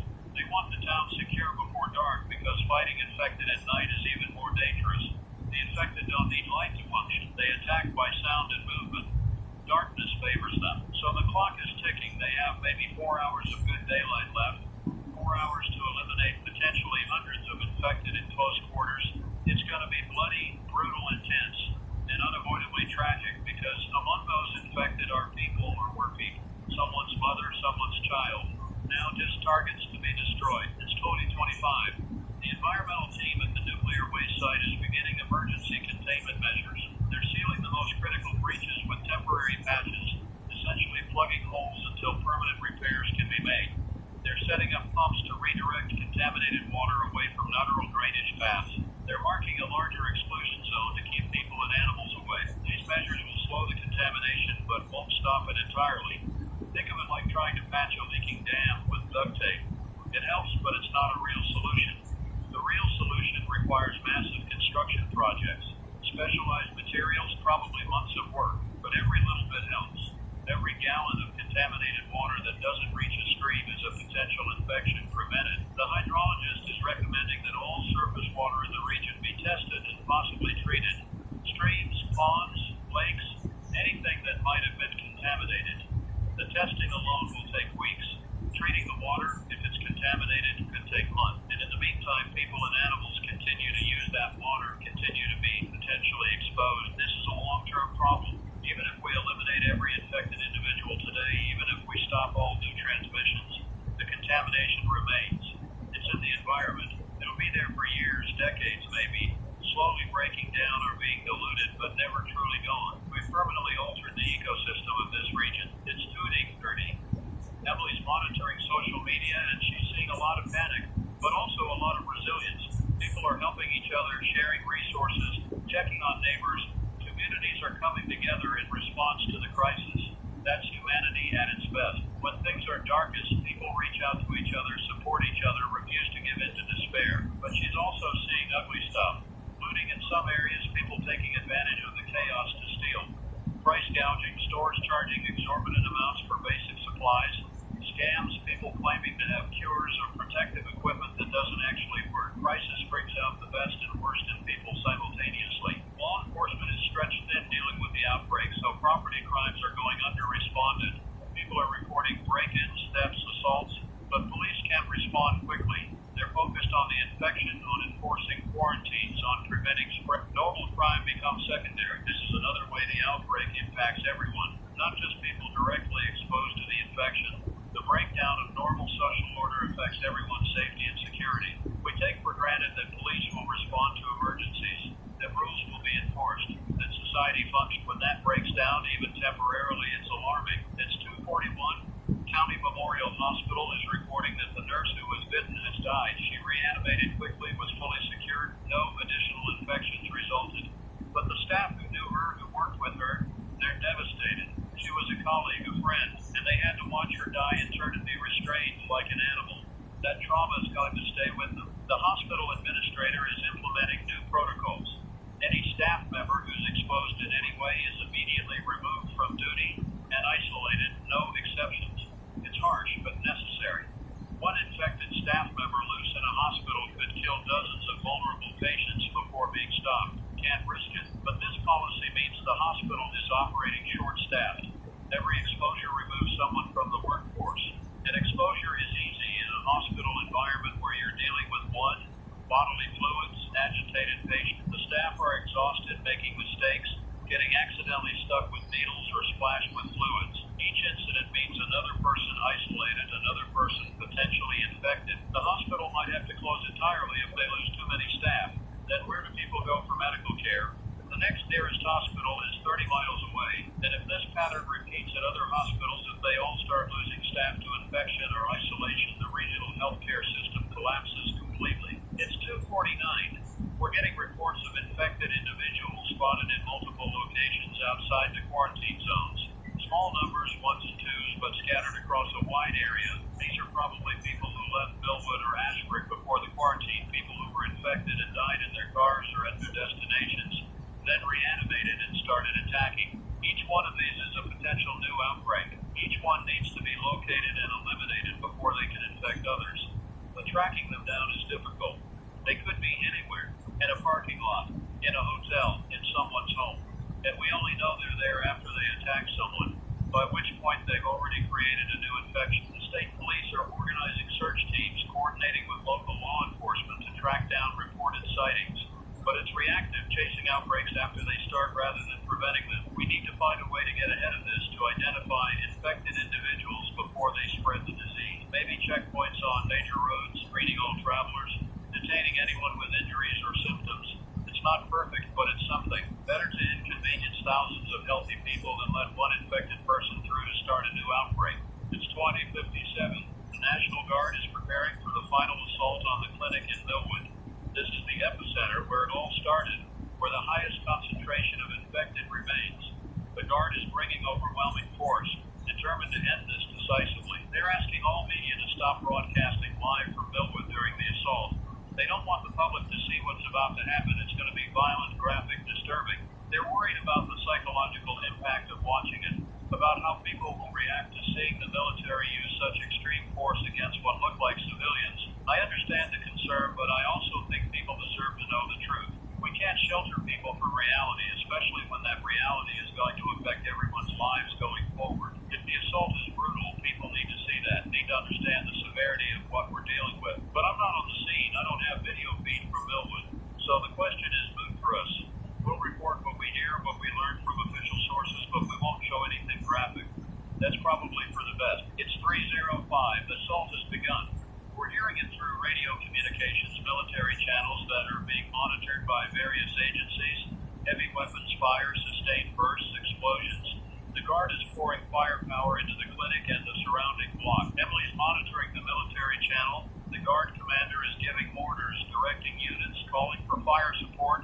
It sounds chaotic, but controlled, disciplined violence applied systematically. They're advancing building by building, clearing structures, burning out infected concentration. The infected are swarming the Guard positions. According to radio traffic, there are hundreds of them, far more than anticipated. They're overwhelming defensive positions, forcing Guard units to retreat and reposition. The Guard is using vehicles as barriers, creating choke points where they can maximize firepower. This is the largest engagement yet between military forces and infected. We're about to learn whether conventional military tactics work against reanimated infected. If the Guard succeeds, it proves the infection can be contained through force. If they struggle or fail, we need to rethink our entire response strategy. It's 3:13. The battle is ongoing. Casualties are mounting on both sides, though it feels wrong to call destroyed infected casualties. They're not soldiers, they're not combatants. They're victims who became weapons. But from a tactical perspective, they're targets that need to be eliminated, and the Guard is suffering losses trying to do that. At least 20 Guard members have been bitten in the past 30 minutes. 20 more soldiers infected, dying, reanimating. The isolation area at the high school is filling up with Guard members waiting to turn. These are people who were healthy and alive 2 hours ago. Now they're dying,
thousands infected within days, tens of thousands within a week. At that point, the military and medical resources don't exist to contain it. It's 3:21. I'm watching the clock now, watching the sun angle through the window. We have maybe 3 hours of good daylight left. After dark, everything becomes harder. The infected are easier to miss in darkness. They can approach without being seen. Defenders can't see what they're shooting at, might hesitate, might miss. The guard needs to finish clearing Millwood before nightfall. They need to eliminate every infected, secure every building, ensure the town is truly cleared. If any infected remain when darkness comes, they could slip away, hide, survive until the guard leaves, then start the infection spreading again. This is a fight against time as much as a fight against the infected. Every minute counts. Every delay is a risk. Emily's showing me aerial footage from Millwood. Large portions of the town are on fire. The guard has used incendiary weapons extensively, burning out buildings where infected concentrated. Smoke is visible for miles, a dark column rising into the clear afternoon sky. The town looks like a war zone. Actually, it is a war zone. This is urban warfare, as brutal as any combat in history. The civilian population that evacuated, they're watching this footage too. They're seeing their homes burned, their town destroyed. How do you process that? How do you accept that your entire life, everything you built, is being consumed by fire because it's the only way to stop the infection? And will they even be allowed to return? Once the infection is cleared, once the fires are out, will Millwood be safe to inhabit? Or will the contamination, the radiation from the waste site, the bacteria in the environment, make it permanently uninhabitable? These people might be refugees, not temporarily displaced, but permanently homeless. It's 3:29. The state is setting up emergency shelters for evacuees from Millwood, Ashford, and surrounding areas. Schools, community centers, churches, anywhere with space and facilities. FEMA is providing resources, cots, food, medical supplies, but these are temporary measures. Long-term housing for potentially thousands of displaced people is a massive undertaking.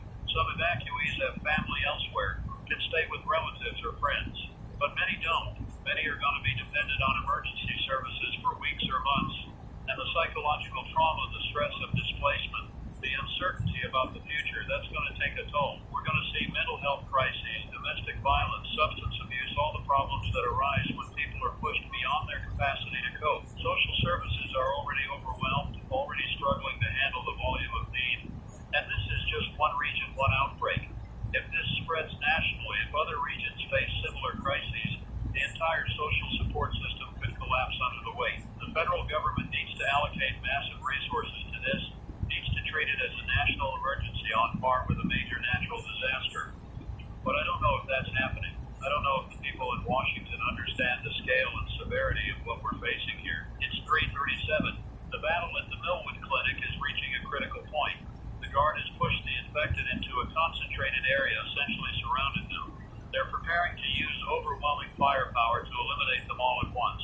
It's going to be loud, violent, final. I'm thinking about the people who are infected, who are about to be destroyed. They were teachers, store clerks, parents, children.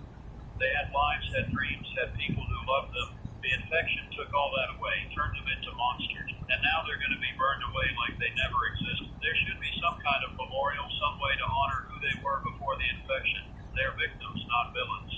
They didn't choose this. They were in the wrong place at the wrong time, drank contaminated water, or were bitten by an infected animal, or attacked by an infected neighbor. They deserve to be remembered as people, not as infected targets, but there's no time for that now.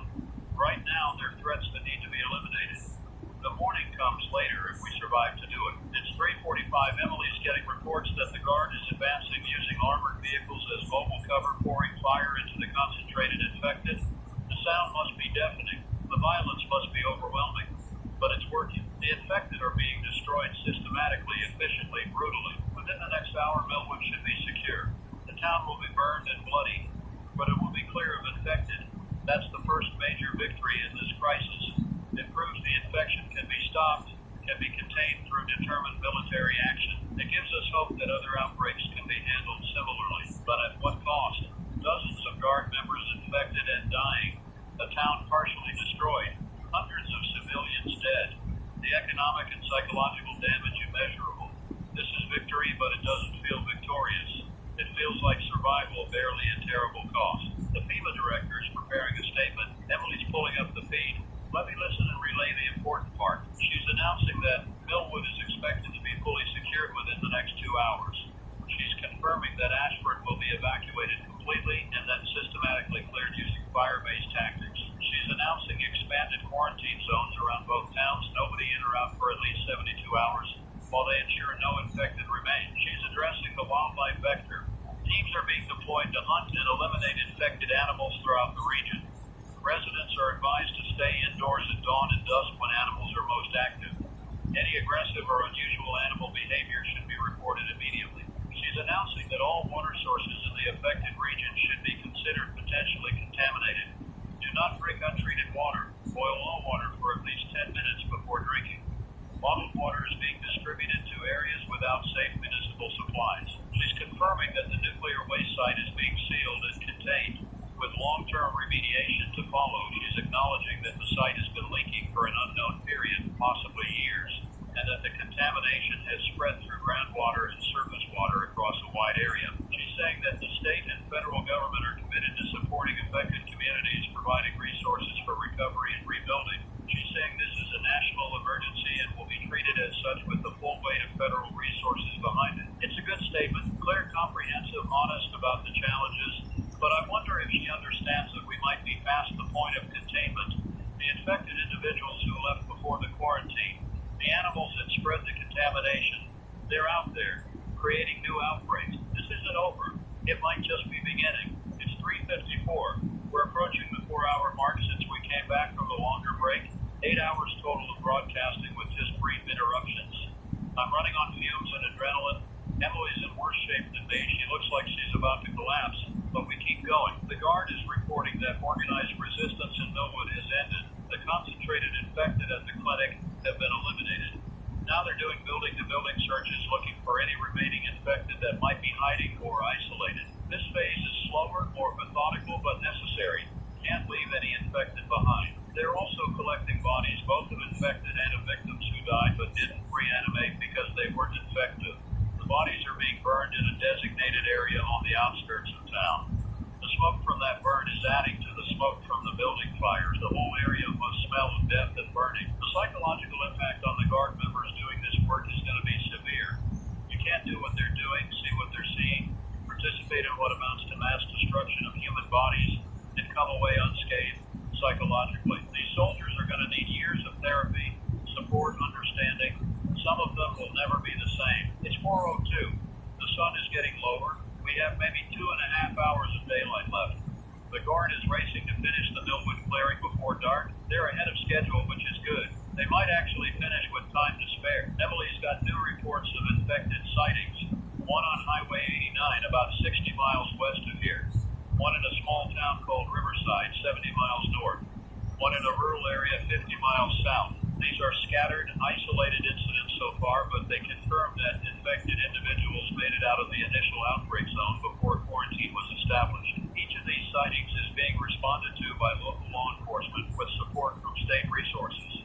The protocol now is to isolate the infected, eliminate them using headshots or fires, secure the area, and test anyone who came into contact with them. It's a standardized response that's being implemented region-wide, but I worry about the sightings we don't know about. The infected individuals who haven't been spotted yet, who are in remote areas or moving through regions without much population.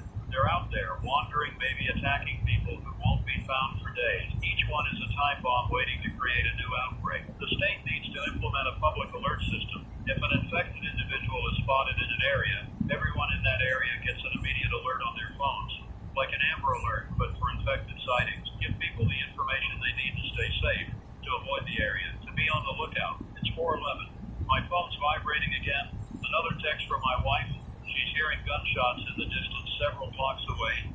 She's scared, asking if she should hide, if she should leave, if she's safe. I'm texting back, telling her to stay away from windows, lock herself in an interior room, and call 911 if she sees anything unusual. But I don't know if she's safe. I don't know if any of us are safe anymore. I want to leave, want to go home and be with her, but I can't. People are depending on this broadcast for information. I can't abandon them, can't leave them in the dark. So I stay here doing my job, hoping my wife stays safe, hoping I'll see her again. Emily's checking what the gunshots are about. Police scanner shows officers responding to a report of an aggressive individual attacking people in a residential area. Could be an infected, could be something else. Police are approaching with caution. infection case. This is our city now, our city where police respond to attacks wearing protective gear, where gunshots in residential areas might be officers eliminating infected individuals. How did we get here? 24 hours ago, this was a normal city with normal problems. Now it's a potential outbreak site on the edge of chaos. It's 4:19. The police have engaged the individual. Shots fired. Emily's listening to the scanner. The suspect was showing classic infection symptoms, violent, incoherent, trying to bite officers. They had to shoot him multiple times to bring him down. He's been eliminated, but not before biting one officer through his protective gear. Another officer infected, another person dying, another family getting devastating news. This is happening in our city now, not somewhere distant. The infection is here. The police are securing the area, checking for other infected individuals or victims. They're interviewing witnesses, trying to determine how long this person had been infected, where they came from, who they might have exposed. Contact tracing is critical to prevent further spread. But contact tracing is slow, labor-intensive. Public health departments are overwhelmed, can't keep up with the volume of cases. People who were exposed might not be identified until after they've developed symptoms and infected others. The system is straining, starting to fail under the load. It's 4:27. FEMA is announcing the deployment of additional military units to the region. 3 more National Guard battalions plus regular Army units with specialized training. They'll arrive over the next 12 to 24 hours. That's significant reinforcement. Hundreds of additional trained personnel with heavy weapons and equipment. The military is also establishing a unified command structure, bringing together all the different units under one command. General Marcus Stone is taking overall command of military operations in the region. He's experienced in disaster response, led operations during previous national emergencies. Having him in charge should improve coordination and decision-making. But even with reinforcements, even with unified command, the military is facing a unique challenge. This isn't a conventional enemy. You can't negotiate with the infected, can't demoralize them, can't make them retreat. They attack until they're destroyed. Fighting them is attrition warfare at its most brutal. You eliminate them one by one until they're all gone. And for every infected you eliminate, you risk your soldiers getting bitten, getting infected, becoming the enemy themselves. The psychological toll of fighting an enemy that literally turns your comrades against you is something military training doesn't really prepare you for. It's 4:35. The CDC is releasing updated infection statistics. They're confirming 217 eliminated infected in Bellwood, 43 in Ashford, 16 in scattered locations across the region. That's 276 confirmed infected eliminated. They're estimating at least another 100 to 200 infected that haven't been located yet based on the number of missing persons reports and unconfirmed sightings. So we're looking at potentially 500 total infected, maybe more, and each of those infected probably exposed several other people before being eliminated. Not all exposures result in infection, but some do. The CDC is estimating that for every confirmed infected, there might be 2 to 3 additional people incubating the disease right now. If that ratio holds, we could see another 1,000 infections develop over the next few days. And if those aren't identified and contained quickly, each of them infects 2 to 3 more. The exponential growth continues unless we achieve complete containment. The CDC is recommending aggressive contact tracing, mandatory isolation of anyone who was exposed, and preemptive restraint of anyone showing early symptoms. It's invasive, it's harsh, but it's necessary to break the transmission chain. It's 4:43. Emily's showing me something disturbing. Social media posts from people claiming to have been bitten or exposed, asking what they should do. Some are considering suicide rather than turning into infected. Others are saying they're going to isolate themselves, but not tell authorities because they don't want to be restrained and forced to die alone. These posts reveal the human cost of this infection beyond just the physical. The psychological horror of knowing you're infected, knowing you're going to die, reanimate, knowing there's no hope. Some people would rather die by their own choice on their own terms than follow protocol. They understand that impulse, but it's dangerous. People who are infected need to be in controlled environments where they can't spread the disease when they turn. If they're alone at home, they might turn and then wander out, attack neighbors, spread the infection. But asking people to report themselves knowing they'll be restrained and isolated is asking them to choose a horrifying death. There's no good answer. The protocol is necessary for public safety, but it's cruel to the infected individuals. This is one of those situations where individual dignity conflicts with collective security, and we're choosing collective security because the alternative is uncontrolled spread. It's 4:51. The Millwood clearing operation is nearly complete. The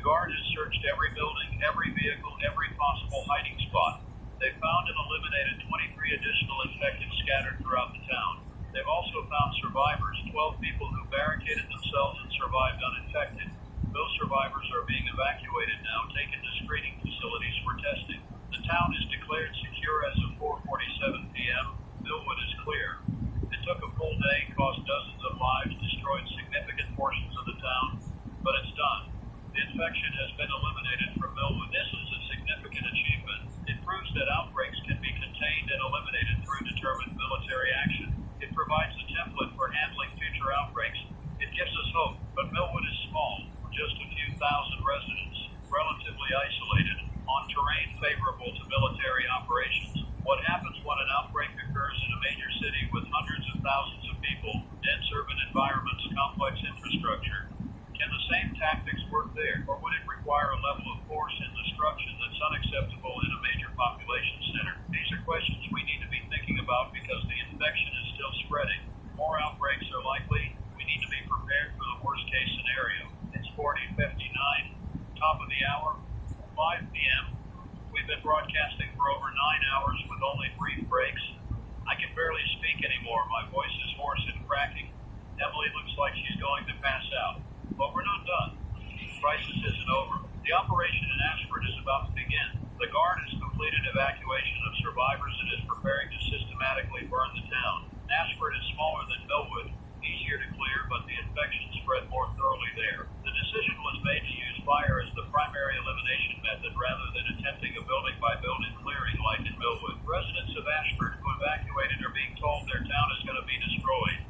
Everything they owned, every building, burned to ensure complete eradication of the infection. It's a hard message to deliver.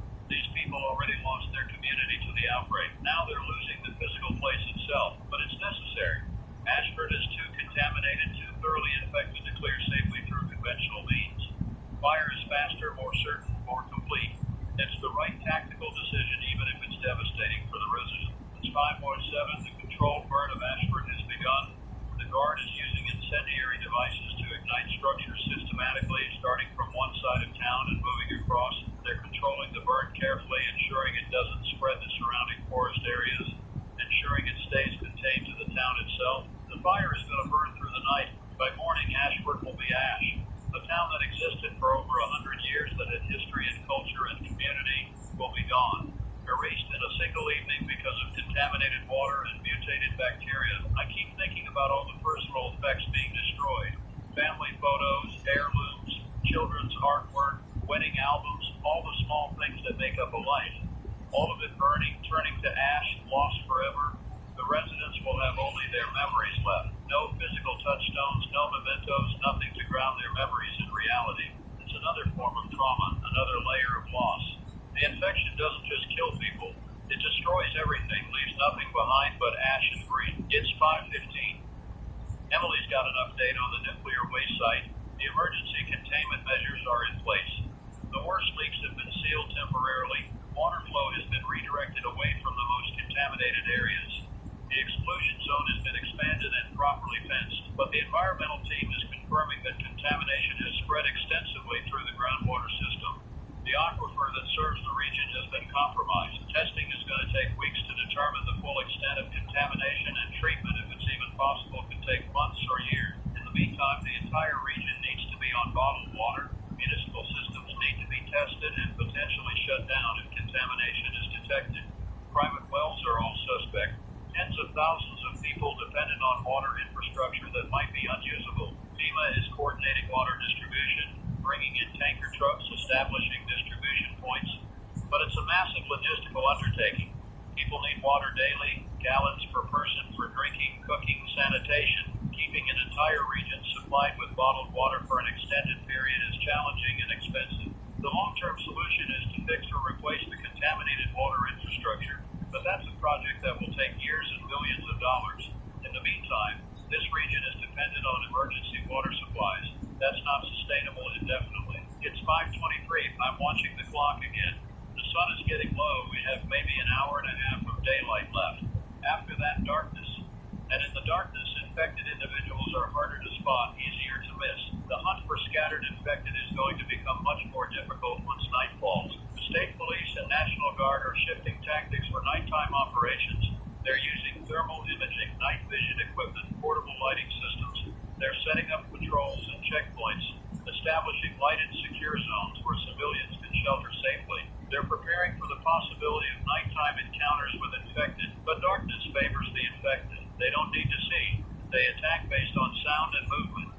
A patrol in the dark making noise using lights is drawing infected toward them. It's necessary work, but dangerous work. The military is accepting that there will be more casualties during night operations. They're preparing medical support, evacuation procedures, isolation protocols for bitten soldiers.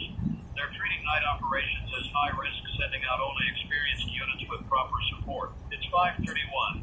Emily's showing me something on her tablet, satellite imagery of the region updated in real time. You can see the smoke from Millwood and Ashford, large plumes visible from space. You can see the concentration of military vehicles and equipment around both towns. You can see the road checkpoints, little clusters of vehicles blocking routes, and you can see something else.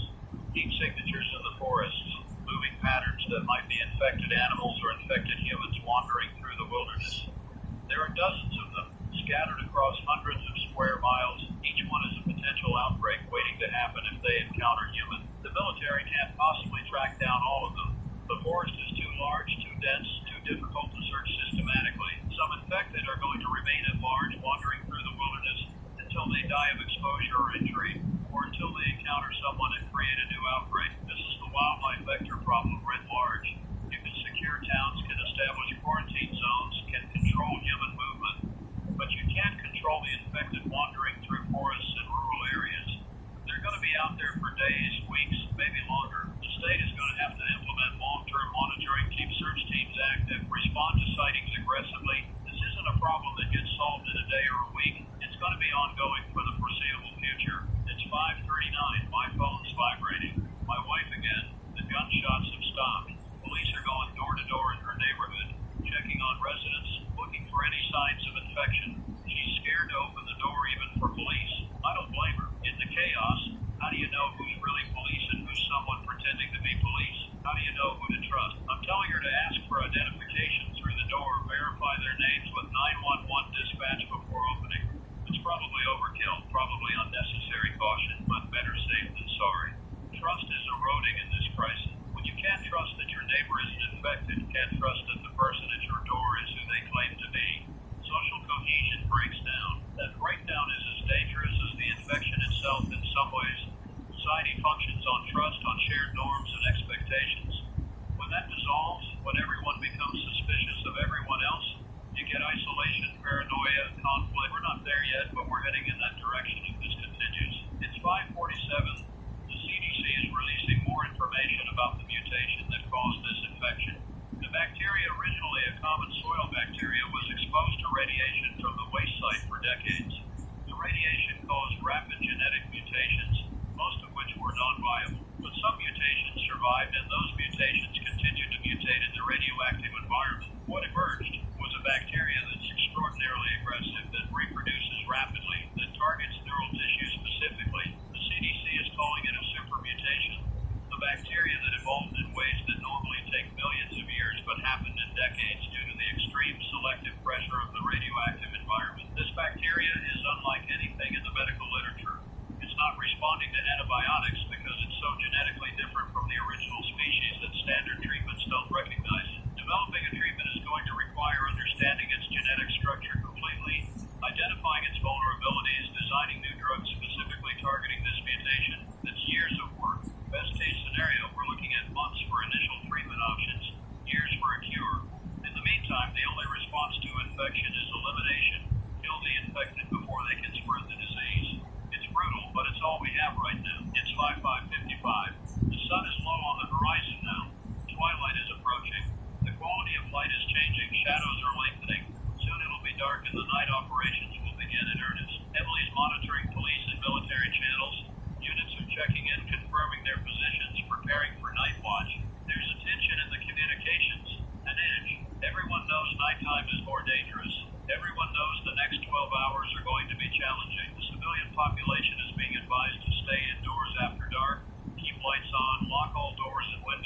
darkness to leave to evacuate despite the quarantine orders. They're slipping past checkpoints, taking back roads, doing whatever they can to get out of the region. Can't really blame them. If I wasn't here doing this broadcast, I'd probably be trying to get my wife out too. But every person who leaves without being screened is a risk. They might be carrying the infection. They might develop symptoms hundreds of miles away, create a new outbreak in a region that's unprepared. This is how local outbreaks become national or global pandemics. Uncontrolled movement of infected individuals. It's 6:03. Darkness is falling. The streetlights outside the studio are coming on. The world is transitioning from day to night, from relative safety to increased danger. I can feel the tension, the fear.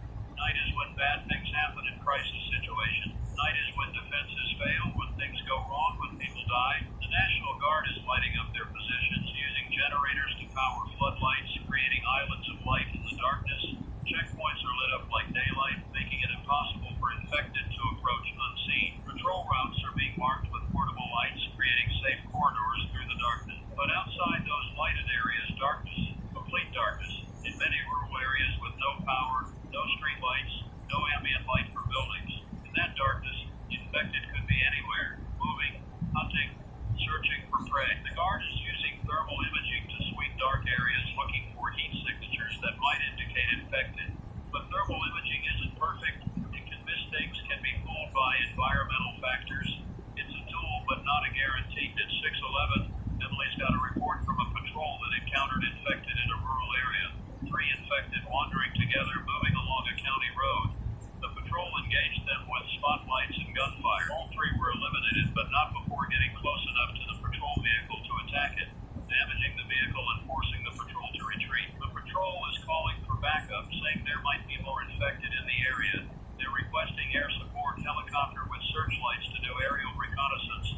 But helicopter support is limited, already deployed to multiple locations. The patrol might have to wait, might have to hold their position in the dark, knowing infected are nearby. This is the danger of night operations. Limited visibility, limited mobility, limited options. You're defending a position in the dark, knowing the enemy is out there, but not knowing exactly where. It's psychologically draining, terrifying. The soldiers doing this work are incredibly brave. They're putting themselves at extreme risk, functioning in conditions that would break most people. They deserve every bit of support and recognition we can give them. It's 6:19. We're past 9.5 hours of continuous broadcasting. I need something. Need to rest my voice. Emily needs the same. We're going to take another break, 15 minutes, get some food and water. A colleague is going to fill in with recorded updates and official statements. We'll be back at 6:35. This is Daniel Hoffman, 104.7 FM. Stay safe, stay indoors, stay alert. We're back at 6:37. I said 6:35, but I needed the extra couple minutes. I'm eating soup, something warm and easy on my throat. Emily's drinking hot tea, trying to soothe her voice. We both look terrible, exhausted beyond measure. But we push on. The night is fully here now. Outside the studio windows, darkness. The city lights are visible but muted. Less activity than normal. People are staying home, staying safe. The streets are nearly empty except for emergency vehicles and military patrols. It's eerie, seeing a city this quiet. Normally at this hour there would be traffic, people going to dinner, heading to evening activities. Now there's nothing. The city is holding its breath, waiting to see what the night brings. Emily's got new information. The controlled burn in Ashford is progressing as planned. Half the town is gone already, consumed by fire. The Guard is managing the burn carefully, ensuring it stays controlled, ensuring it accomplishes its purpose without spreading beyond the designated area. By midnight, Ashford will be completely destroyed. The town erased. The residents who evacuated are in shelters now, watching news coverage of their hometown burning. The grief must be overwhelming, losing your home to fire while you watch helplessly, knowing you can never go back. FEMA is working on long-term housing solutions for displaced residents from both Millwood and Ashford. Some will be able to return to Millwood eventually once the town is rebuilt and the contamination is addressed. But Ashford residents are homeless permanently.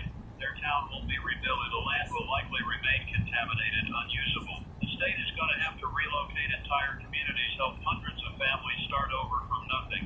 It's a massive undertaking, both logistically and financially.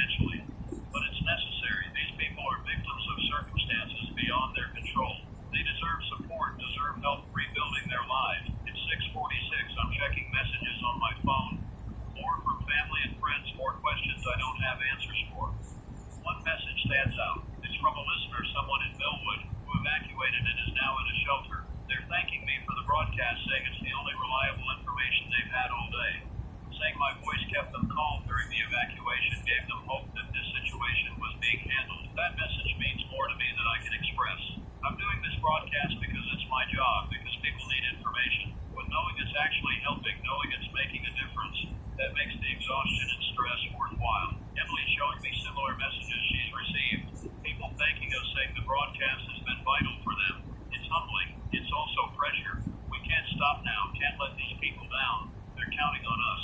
At 6:54, the state police have reported multiple infected sightings in the past hour as darkness fell. 7 separate incidents scattered across the region.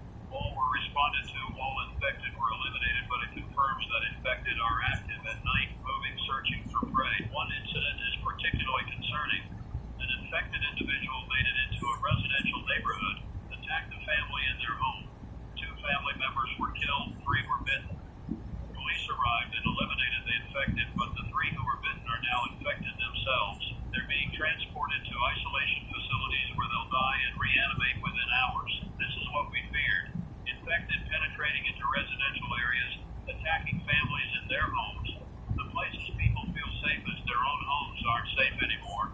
Not when infected can break through doors, smash through windows, get inside. People need to be barricading their homes, reinforcing doors and windows, preparing to defend themselves.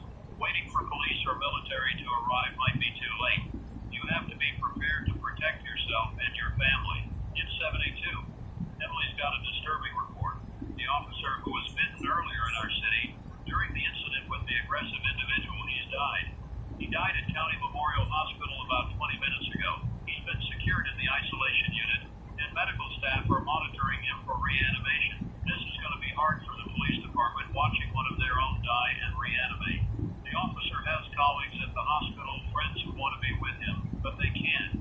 He's in isolation, dying alone because that's the protocol. His family was allowed to say goodbye before he died through a glass barrier, unable to touch him. They said goodbye knowing he was going to reanimate, knowing they'd never see him again as he was. I can't imagine that conversation. What do you say? How do you find words for that? It's 7:10. The officer has reanimated 6 minutes after death, consistent with other cases. He's restrained, violent, making the same guttural sounds as other infected. There's no recognition, no awareness. The person is gone. Only the infected body remains. The hospital is treating this as a learning opportunity. They're documenting everything, measuring vital signs insofar as infected have vital signs, testing responses to various stimuli. It's necessary research that might lead to treatment options, but it feels wrong. Studying someone who was a colleague, a friend, treating them like a lab specimen. The ethical questions around this infection are profound. Are the infected still human? Do they have rights? Is destroying them killing, or is it just eliminating a biological threat? Different people have different answers, and those answers affect how we respond to the crisis. Legally, the infected are being treated as biological threats, not as people. That makes elimination legal, makes the military response justified. But morally, many people struggle with that classification. These were people. Some part of us recoils at the idea of treating them as just threats to be eliminated. I don't have answers to these questions. I don't think anyone does. We're in unprecedented territory, making it up as we go, trying to balance practical necessity with ethical concerns. It's 7:18. Federal government has officially declared a national emergency due to the outbreak. The President gave a brief address about an hour ago. Emily's pulling up the recording now. Let me listen and relay the key points. The President is confirming the situation in our region, acknowledging the outbreak of a dangerous infectious disease caused by contamination from an old nuclear waste site. He's not using the word zombie, not describing the reanimation. He's keeping it clinical, focused on the medical aspects. He's announcing federal support, including military deployment, medical resources, financial assistance for affected communities. He's saying the outbreak is contained to our region currently and that all measures are being taken to prevent national spread. He's advising calm, urging people to follow official guidance to avoid the affected region. He's saying the situation is under control, that federal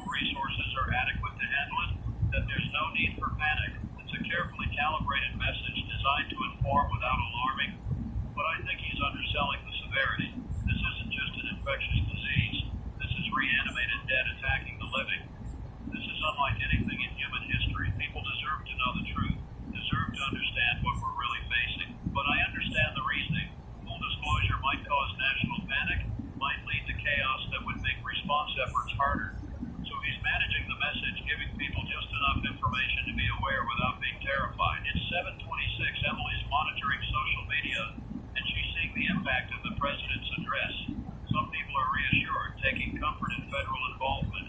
Others are angry, saying he's not being honest, not preparing people for reality. Still others are terrified, reading between the lines, understanding that if the president is involved, this is much bigger than local news made it seem. The truth is somewhere in the middle. Yes, this is serious. Yes, it's unprecedented. But yes, it's also currently contained to our region, and massive resources are being deployed to keep it that way. Both things can be true simultaneously. The question is whether containment can hold, whether the measures being taken are adequate, whether the infection can be stopped before it spreads beyond our region. We won't know for days, maybe weeks. In the meantime, we prepare, we respond, we do everything we can to minimize spread and eliminate existing infections. That's all we can do. In 734, night operations are in full swing now. Military patrols are out, sweeping rural areas, checking properties, looking for infected. They're using night vision, thermal imaging, all the technology available to find infected in the darkness. The patrols are finding them. Isolated infected individuals, sometimes in pairs or small groups, wandering through forests, along roads, across fields. Each one is engaged and eliminated. But it's slow work. The region is large, the darkness is complete in many areas, and infected are scattered widely. The military estimates there are at least 50 to 100 infected still at large in rural and wilderness areas. Finding them all could take days or even weeks. In the meantime, each one is a risk to anyone they encounter. Rural residents are being advised to stay indoors, keep lights off to avoid attracting infected, and arm themselves for self-defense. If you hear something outside at night, don't investigate. Call authorities and shelter in place. Confronting infected yourself should be last resort. At 7:42, Emily's got a report from the environmental team monitoring the nuclear waste site. Radiation levels are elevated but not immediately dangerous to people wearing proper protection. The contamination is primarily chemical and biological rather than radiation-based. The bacteria that's causing infections was mutated by radiation but isn't itself radioactive. This is actually good news. It means people who were exposed to contaminated water aren't suffering radiation sickness on top of potential infection. It means the environment, once cleaned of bacteria, can potentially be restored to safe levels without dealing with long-term radiation hazards. The bacteria itself is vulnerable to sunlight, to UV radiation, to extreme temperatures. In the environment, exposed to the elements, it dies within hours or days. So water that was contaminated a week ago might be safe now if the bacteria have died off. But there's no way to know without testing every water source. The CDC is recommending continued extreme caution with all water sources until comprehensive testing confirms safety. Better to overreact, to stay on bottled water longer than necessary, than to risk exposure to lingering bacteria. It's 7:50. We're past 10 hours of continuous broadcasting. My voice is almost gone. I'm speaking in a hoarse rasp that's probably difficult to listen to. Emily's in similar condition, but we keep going because people need information, need a voice telling them what's happening, need to know they're not alone in this. The night is dark outside, the city is quiet, but out there in the darkness, infected are moving. Patrols are hunting them. Families are sheltering in fear. The world has changed fundamentally in just 24 hours. Nothing will be the same after this. I keep thinking about tomorrow. What happens when the sun rises? Will the immediate crisis be over? Will we have found and eliminated all the infected? Will life start returning to normal? Or will this be ongoing, day after day, the new normal, where infection is an ever-present threat? I don't know. Nobody knows. We're writing this story in real time, living through history as it happens. Future generations will study this, will analyze what we did right and wrong. But for us right now, we're just trying to survive, trying to do the best we can with incomplete information and inadequate resources. It's 7:58. Top of the hour coming up, 8 p.m., 12 hours since we started this broadcast. Normally I'd have been off air for hours by now, home with my wife, eating dinner, relaxing. Instead I'm here, exhausted, hoarse, watching the crisis unfold in real time. Emily's looking at me with concern. She thinks I need to stop, need to rest, need to let someone else take over. Maybe she's right, but I can't. Not yet. Not while people are dying, not while the situation is still evolving. When things stabilize, when we're through the worst of this, then I'll rest. But not now. It's 8:00 p.m. We're in the evening, 12 hours after this crisis entered its second day. 28 hours since the initial animal attack in Millwood that started everything. Just over a day, and our world has been turned upside down. Emily's got new casualty figures. The official count is 309 eliminated infected, with estimates of 50 to 100 still at large. 63 military and law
former residents of Ashford are homeless, displaced, dependent on emergency services.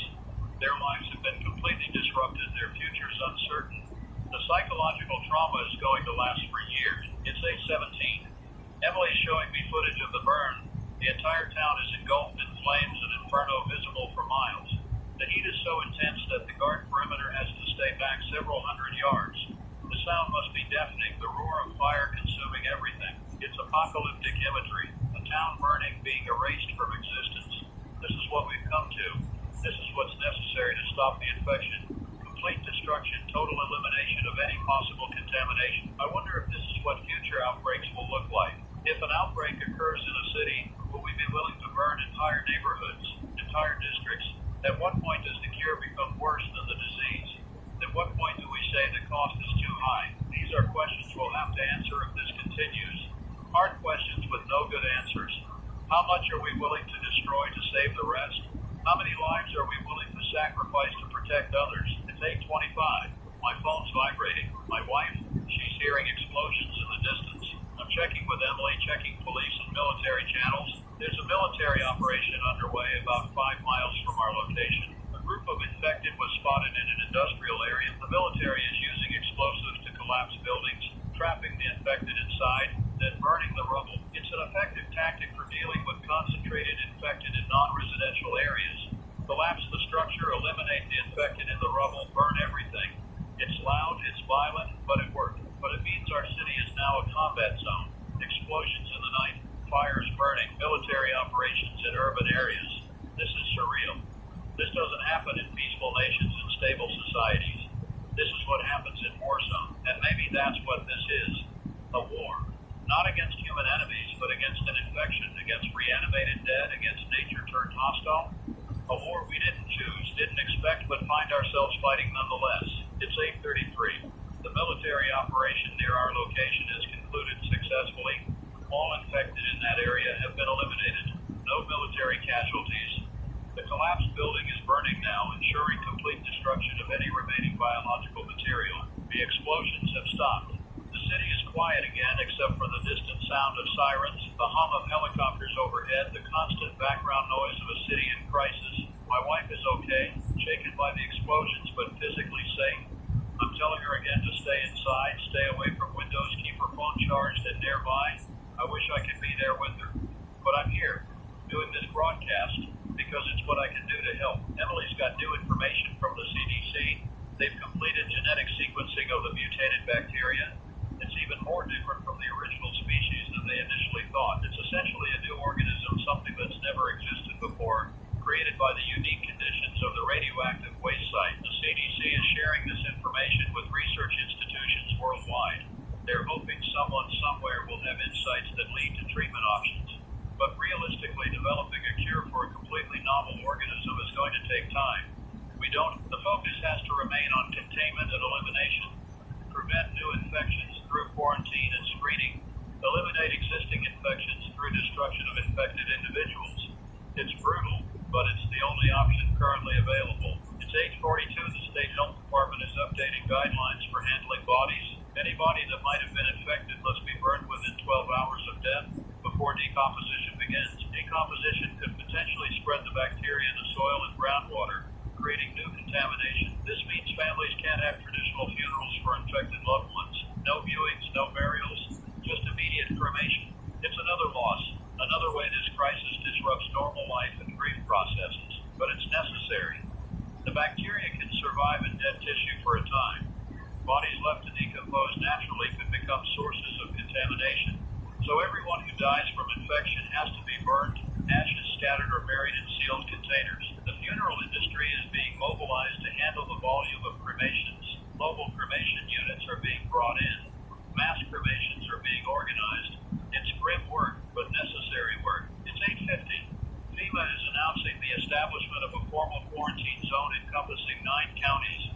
The zone includes Millwood, Ashford, and all surrounding areas where infection has been confirmed or where contamination is suspected. The quarantine is mandatory. Anyone attempting to leave without authorization will be detained. Military checkpoints are being reinforced, made permanent for the duration of the crisis. Additional units are being deployed to ensure complete coverage of all routes out of the zone.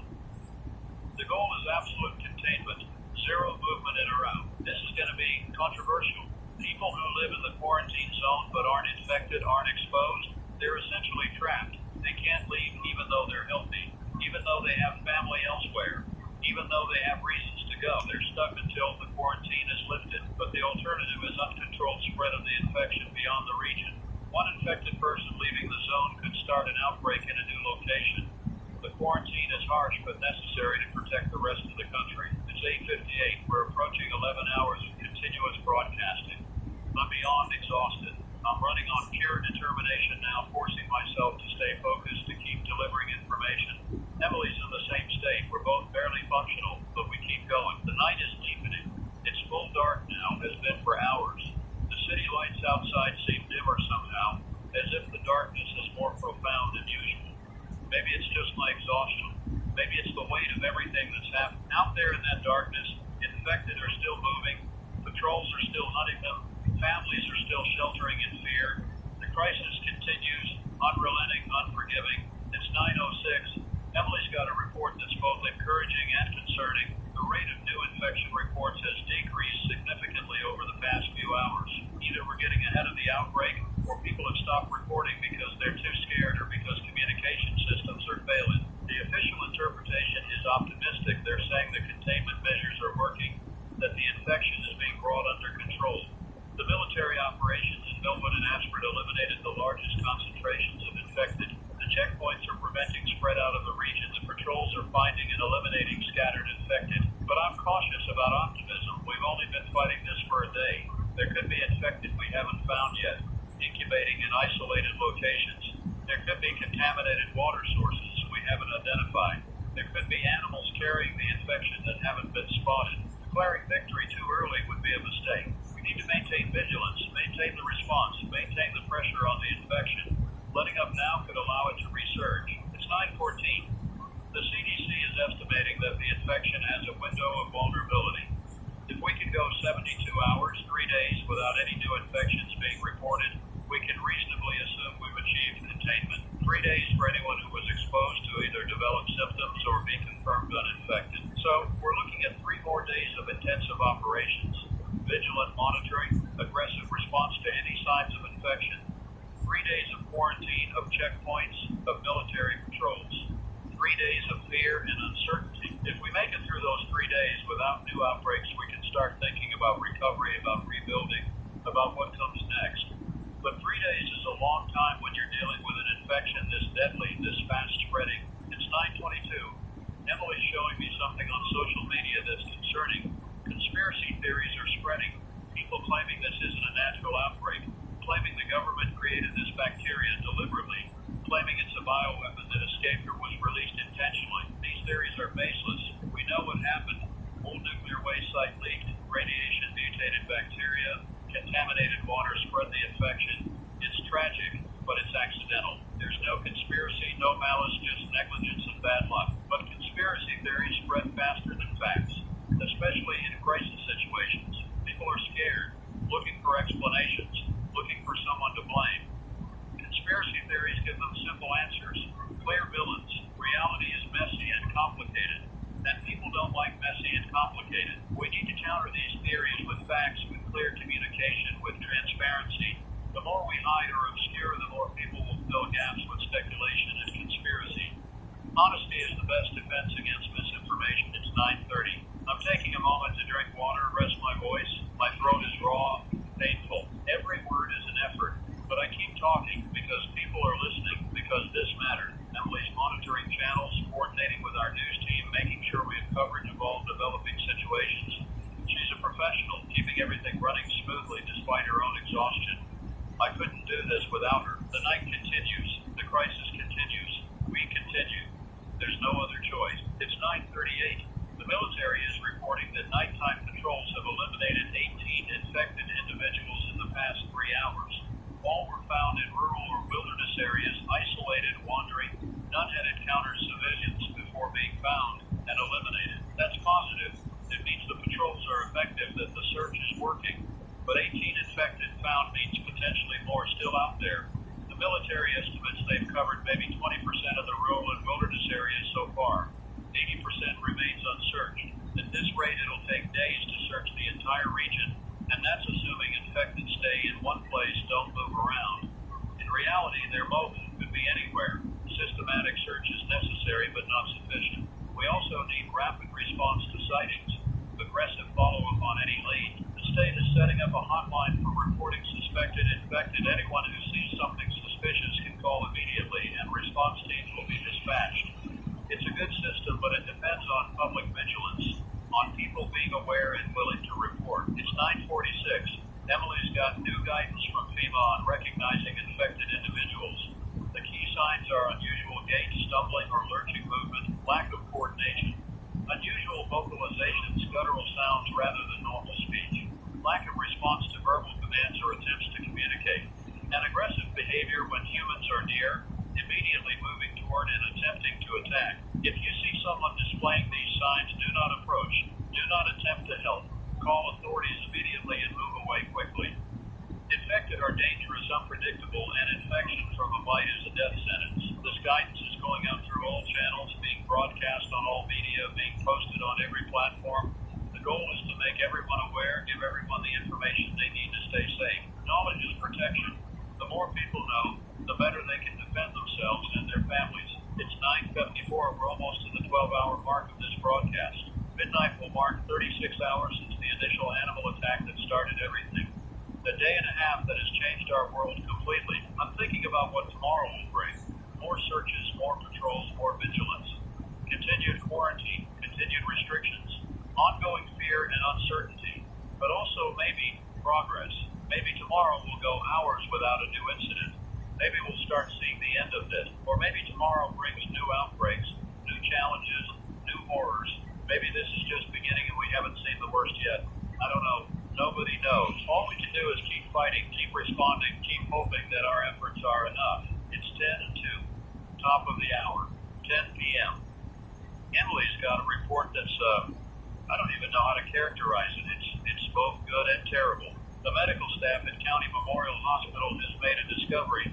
One of the infected individuals in isolation, the farmer from Ashford who was the first to turn, has stopped being violent. He's still infected, still reanimated, but he's no longer trying to attack. He's just sitting, moving minimally, making occasional sounds, but not aggressive ones. The doctors don't know what this means. Is the infection burning out? Is some aspect of consciousness returning? Is this a new phase of the infection they haven't seen before? They're studying him carefully, documenting everything, trying to understand if this represents a potential path to recovery to some kind of treatment. It could be huge. But if it's just a temporary lull before renewed aggression, or if it's unique to this one individual, it might mean nothing. The CDC is sending specialists to County Memorial to observe and study this development until they understand more. It doesn't change the response protocols. Infected are still considered deadly threats, but it's a glimmer of something, maybe hope, maybe just curiosity. It's 10:11. I'm cautiously interested in this development, but trying not to read too much into it. One infected individual showing different behavior doesn't mean a cure is possible. It might just be an anomaly, a random variation, but humans need hope. We need to believe that solutions are possible, that this isn't just endless brutality and death. So maybe this discovery, even if it leads nowhere, is valuable just for giving people something to hope for. Emily's monitoring reactions to this news. People are latching onto it, seeing it as proof that infected can be saved, that we don't have to destroy them all. There's a risk here of people becoming less vigilant, less willing to eliminate infected because they think recovery is possible. That's dangerous. Until we know more, until there's actual evidence of recovery or treatment, the protocol has to remain: eliminate infected on site. If a patient gets you killed or infected, it's 10:19. The military is continuing nighttime operations, sweeping through more rural areas. They're using everything available: aircraft with searchlights, ground patrols with night vision, even dogs trained to detect infected by scent. Dogs are actually effective for this. The infected smell different, apparently. Something about the bacterial infection creates a distinctive odor that trained dogs can detect. The military is deploying canine units to assist with searches, particularly in wooded areas where visibility is limited. It's interesting how we're adapting, using every tool and technique available. This infection is unlike anything we've faced, so we're combining modern technology with old methods, finding whatever works. Human ingenuity in response to crisis is remarkable. We're problem solving in real time, developing new tactics, perfect, but it's effective. It's 10:27. Emily's got an update on the quarantine zone. The perimeter is fully established. All checkpoints are operational. All routes are covered. The zone is sealed. The military is confident that no one is leaving without authorization, but there are reports of people trying. Several individuals have been detained at checkpoints trying to use false documents or bribe guards to let them through.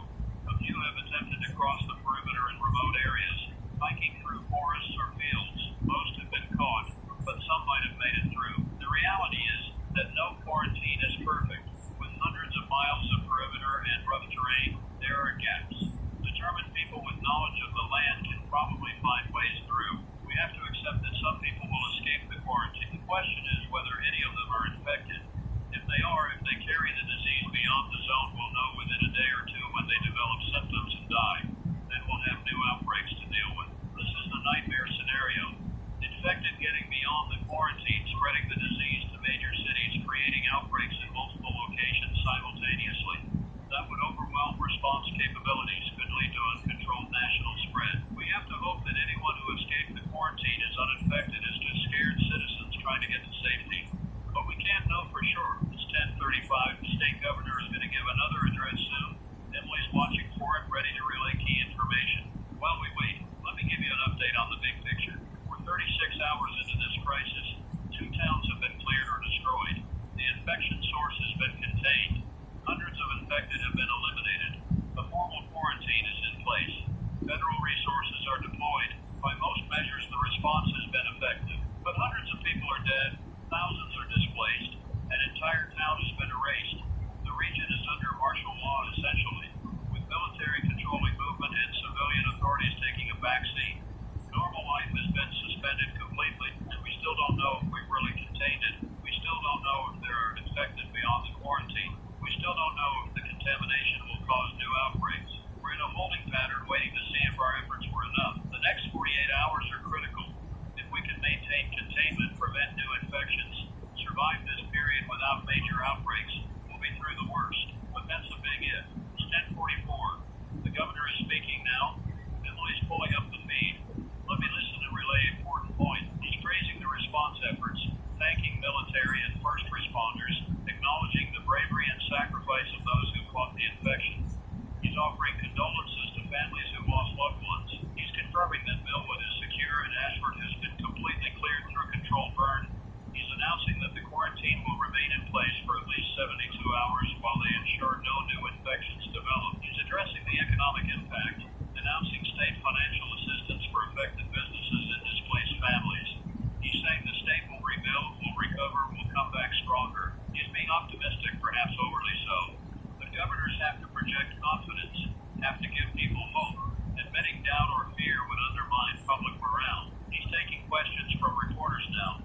Someone's asking about the infected individual at County Memorial who stopped being aggressive.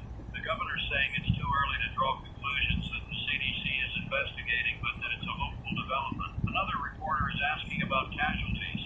The governor's giving official numbers: 473 confirmed deaths, 63 infected responders, unknown number of missing persons who might be dead. Someone's asking if he thinks the infection is contained.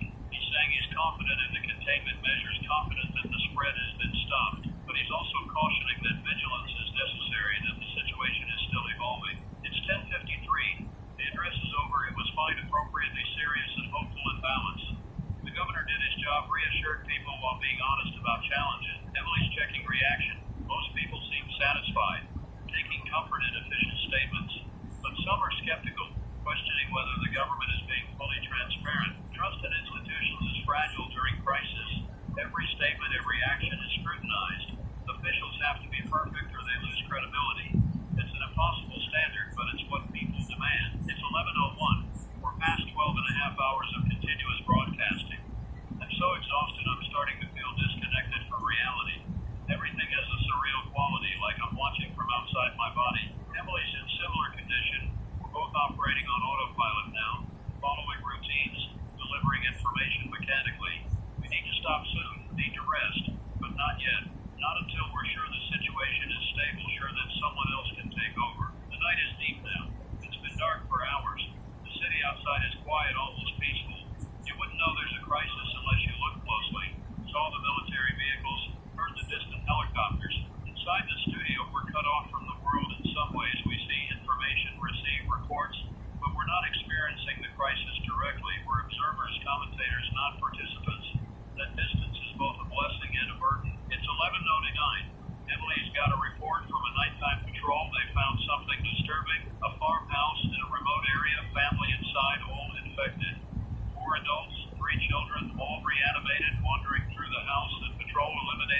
hikers or runners creating small localized incidents. We'll be dealing with this for months. It's 11/17. The CDC is releasing new information about contamination cleanup. They've determined that sunlight, particularly UV light, kills the bacteria within hours.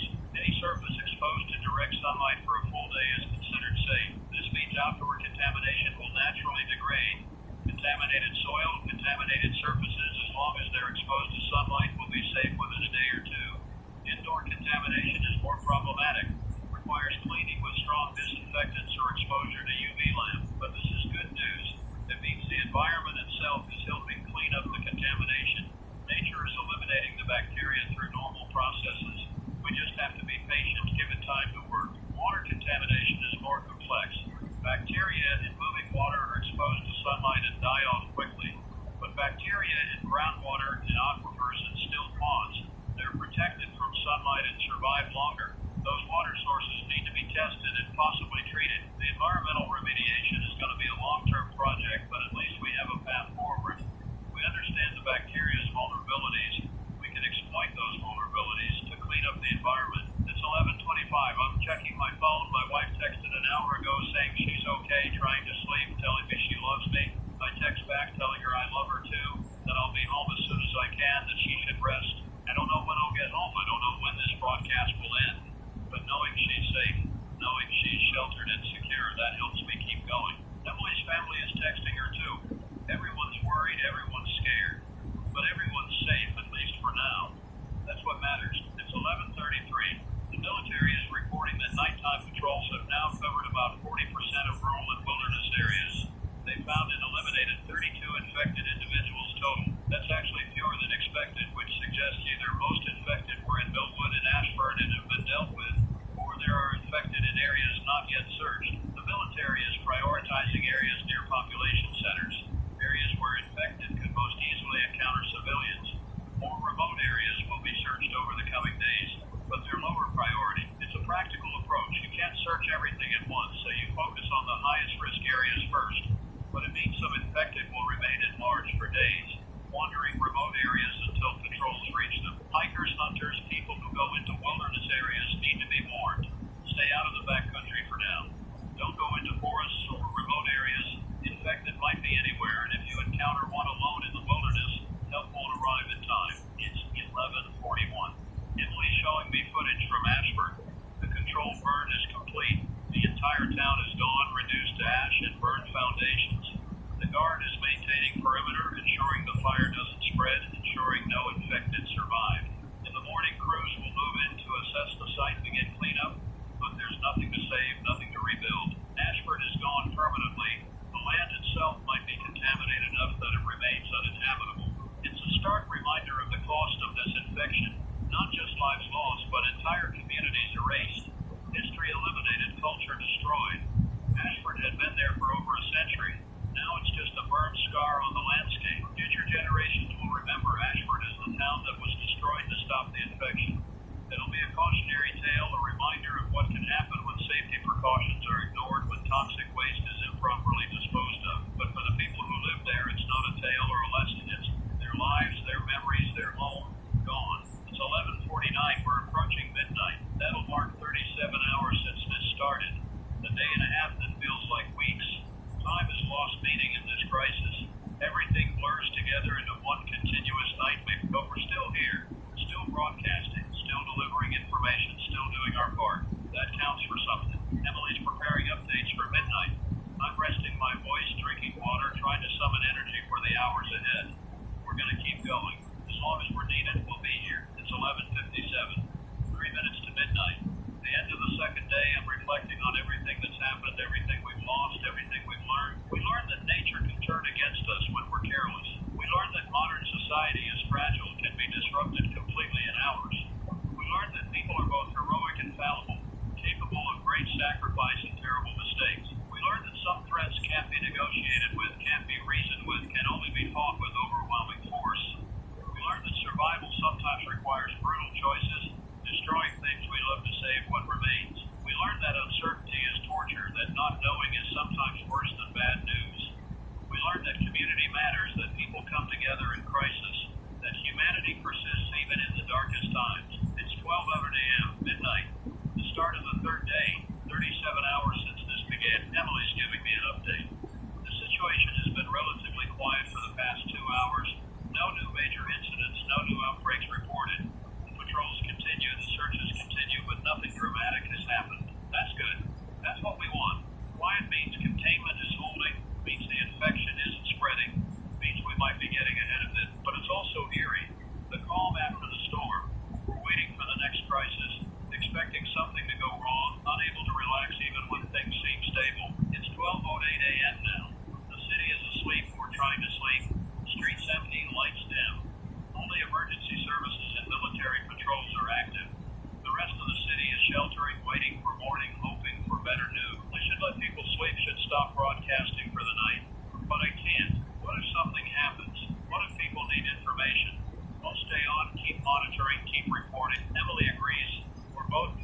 infection might have a natural course, that the bacteria eventually destroys itself after consuming available neural tissue. If true, this means infected might eventually burn out, becoming less dangerous over time. But the timeline is unclear. Could be days or weeks, and even a burned out infected is still contaminated, still capable of transmitting bacteria through bite. So this doesn't change response protocols. Infected are still eliminated on site, but it offers a glimmer of understanding, a hint that maybe the infection isn't permanent, isn't eternal. The CDC is being careful not to overstate this. It's one data point from one individual. Drawing broad conclusions would be premature, but it's something to study, something to explore. It's 12:24. Emily's monitoring social media and seeing that news of this development is spread. People are debating whether infected should be eliminated or quarantined until they burn out.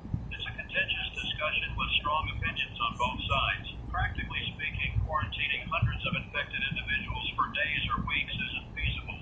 The resources don't exist, the facilities don't exist, and the risk of escape or contamination is too high. Elimination remains the only realistic option for now. Maybe in the future, if we better understand the infection's course, if we develop secure quarantine facilities, we can reconsider, but not now. Not in the midst of crisis. It's 12:32. I'm thinking about ethics again. We're making decisions that result in the destruction of infected individuals who might possibly eventually recover some level of function. We're prioritizing collective safety over individual possibility. Is that right? Is that moral? I think it is, given what we know, given the constraints we face. But I also think we'll be debating this for years. Future ethicists will analyze our choices, question our decision. That's appropriate. We should be questioned. Our decisions should be scrutinized. That's how we learn, how we improve, how we ensure we don't repeat mistakes. But in the moment, in the crisis, we do the best we can with the information and resources available. We make hard choices and live with the consequences. It's 12:40. The military is reporting continued progress in systematic searches. They've now covered 50% of rural and wilderness areas. They found and eliminated 41 infected total during nighttime operations. That number suggests there are probably another 40 or so still out there in unsearched areas. Maybe fewer if some infected wandered into already searched areas. Maybe more if infected are in places the military hasn't thought to search. By this time tomorrow, the searches should be largely complete. The military will have covered most of the region. Any remaining infected will be in truly remote areas, low risk to civilians. Then comes the long-term monitoring phase, watching for signs of infection, responding to reports, maintaining vigilance. That could last weeks or months until we're confident the infection is completely eliminated. It's 12:48. Emily's getting tired. I can see her fighting to stay awake, forcing her eyes open, shaking her head to clear it. I'm probably in similar condition, though. I'm less aware of it. We need relief. We need someone else to take over so we can rest. Emily's contacting our station manager, seeing if someone can come in for the overnight hours.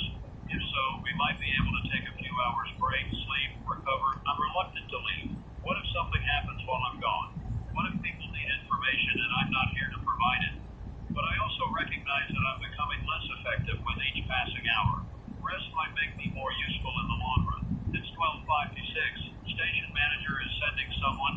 A colleague will arrive within the hour to take over the broadcast.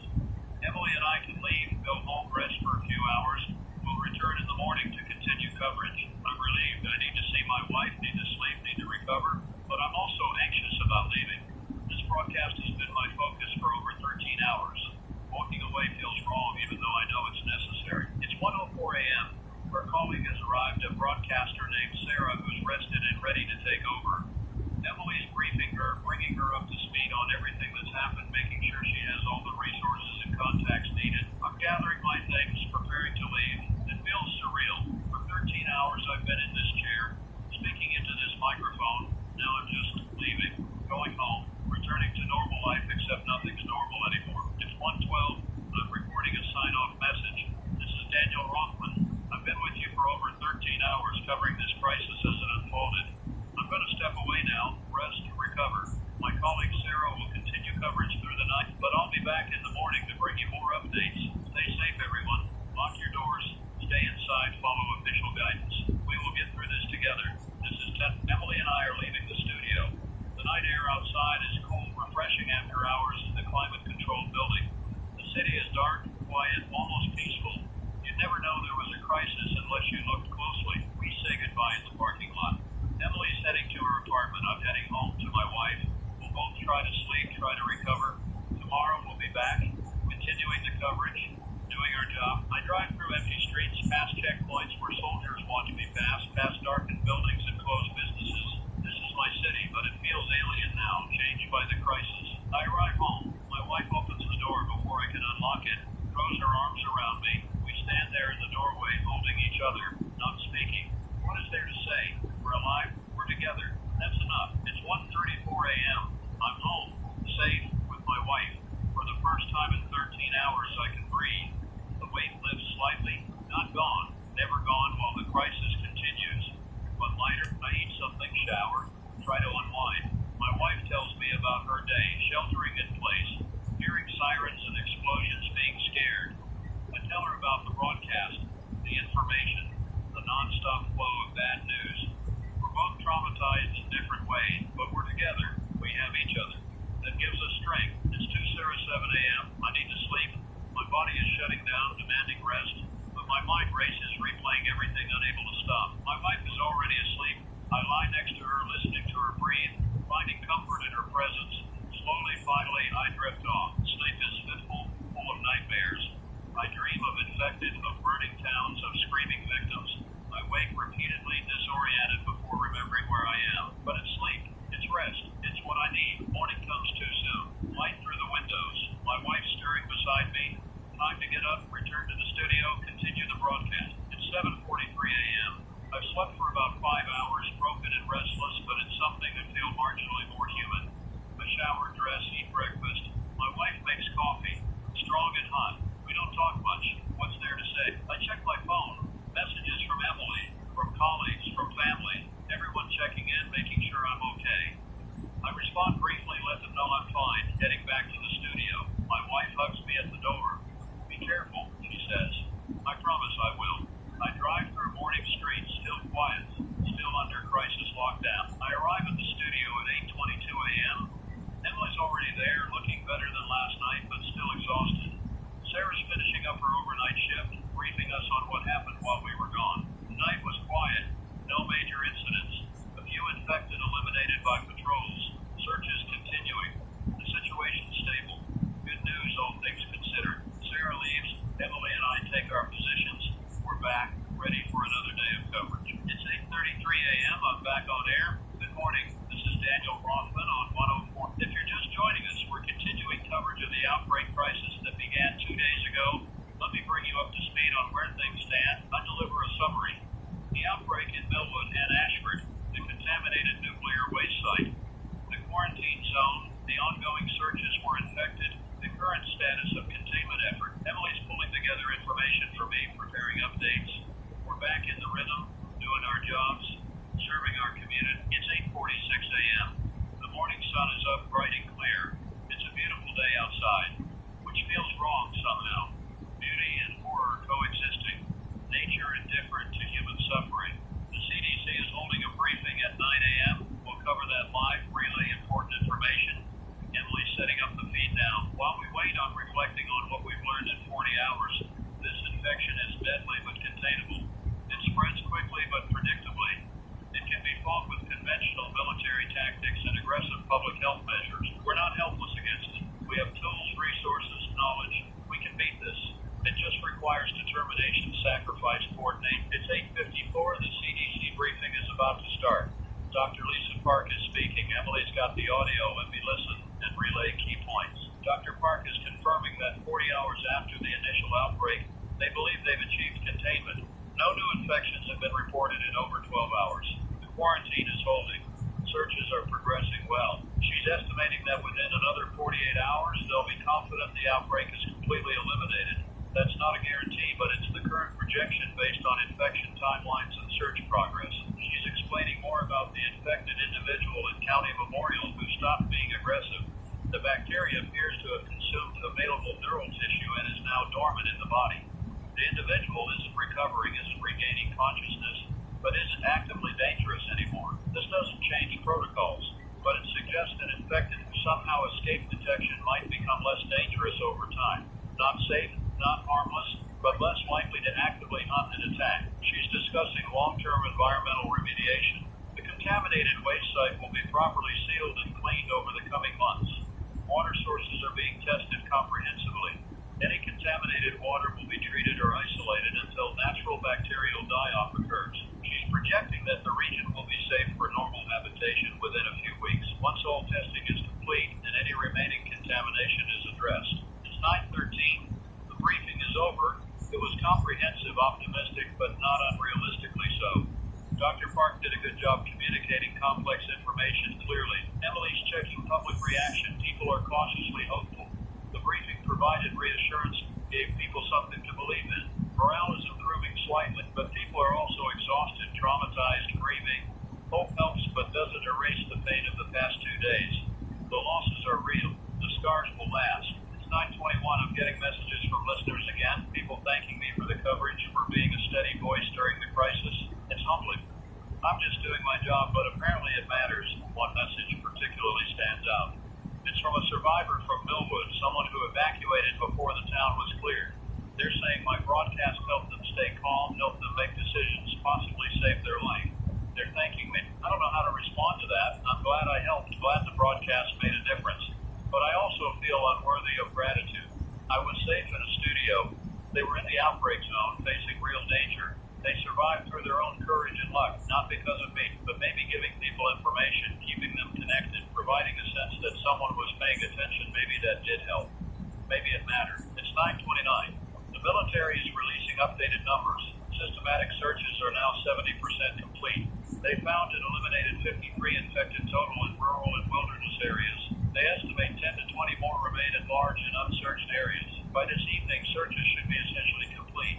The few remaining infected, if any, will be in the most remote areas, minimal risk to civilians. Then comes the monitoring phase. Checkpoints will remain, patrols will continue, but at reduced frequency. The quarantine will stay in place for another 48 hours, then gradually lift if no new infections emerge. Life won't return to normal quickly, but it will return eventually. People will rebuild, recover, move forward. That's what humans do. We survive, we adapt, we continue. It's 9:37. Emily is showing me something remarkable. Satellite imagery of the region from this morning. You can still see smoke from Ashford, though the fire is dying down. You can see military positions around Millwood. You can see the checkpoint network, but you can also see life continuing. Traffic on some roads, lights in some buildings, people moving around in safe areas. Despite everything, despite the crisis, life, that's encouraging. That's humanity refusing to give up, refusing to be defeated. We've been knocked down, but we're getting back up. It's 9:45. The state governor is announcing plans for reconstruction and recovery. Millwood will be rebuilt with state and federal assistance. Infrastructure will be improved, buildings upgraded. The town will come back, though it'll take years. Ashford won't be rebuilt on its original site. The land is too contaminated, too traumatized. But a new community will be established nearby for former residents, a place they can rebuild their lives and community. Financial assistance is being provided for displaced families, for businesses that were destroyed, for workers who lost jobs. It's not enough to restore what was lost, but it's something, it's support. Mental health services are being expanded dramatically. Trauma counselors, therapists, support groups, everyone affected by this crisis will have access to care. Nobody will be forgotten. It's comprehensive planning addressing both practical and psychological needs. The government is taking this seriously, committing resources to recovery. It's 9:53. I'm thinking about the future. What lessons do we take from this? How do we prevent it from happening again? The obvious answer is better management of hazardous waste, proper disposal, ongoing monitoring, rapid response to any signs of problems. Don't bury problems and forget about them. Stay vigilant, but there's more to it. We need better emergency response protocols for novel threats. We need better coordination between agencies. We need better communication systems. We need to be prepared for the unexpected. This crisis revealed gaps in our preparedness. We scrambled, we improvised, we made mistakes.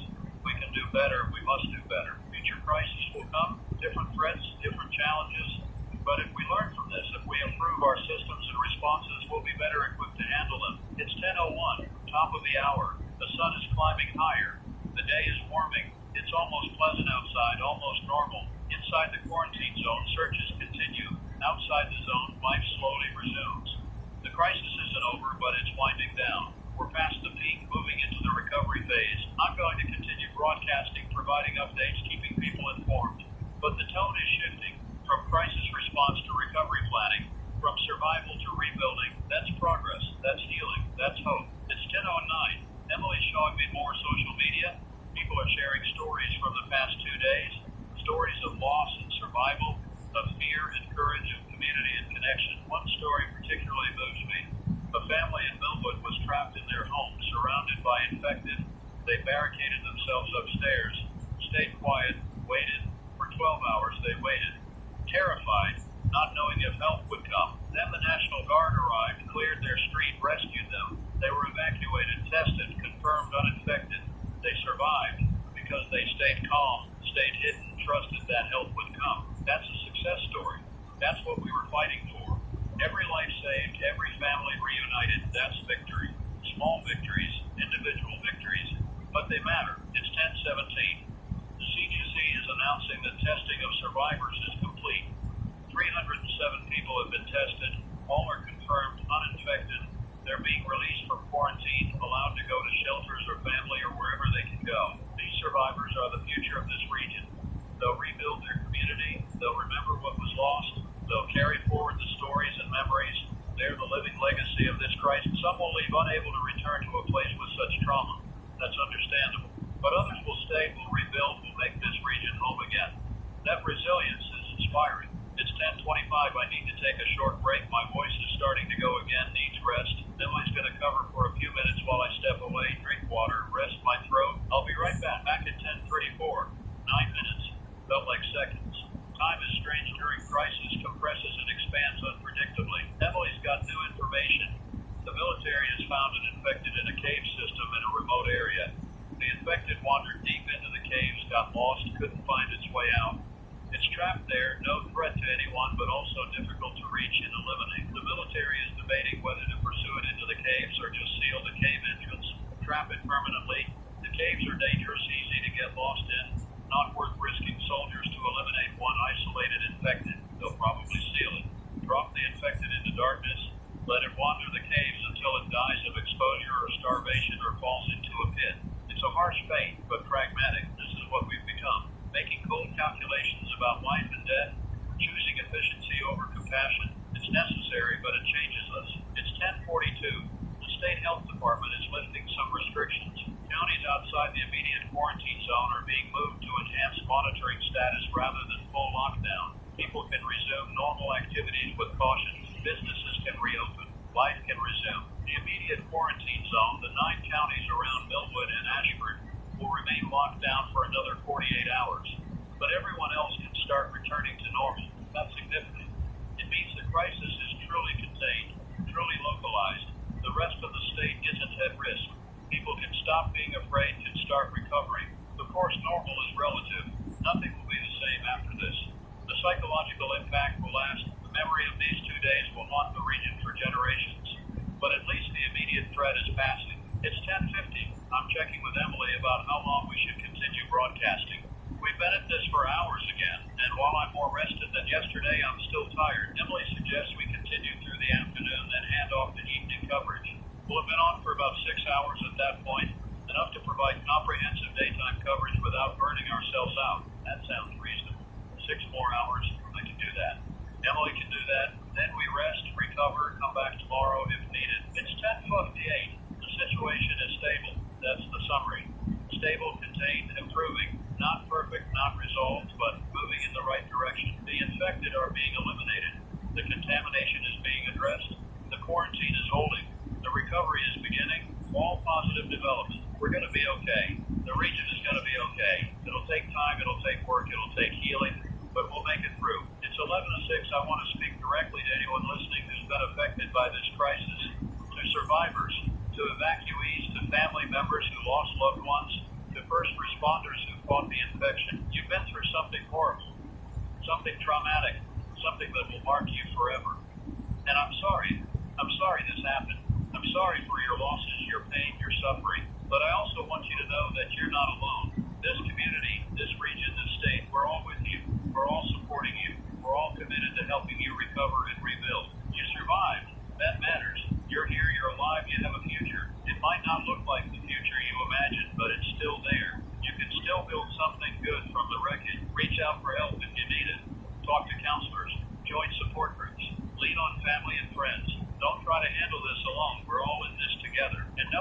you've been through what you've survived, that takes incredible strength. You're stronger than you know. You will get through this. It's 11:15.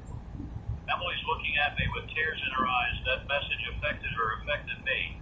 We're all carrying trauma from this, all dealing with the emotional weight, but that's okay. It's okay to feel, okay to grieve, okay to be affected. We're human. That's what makes us human.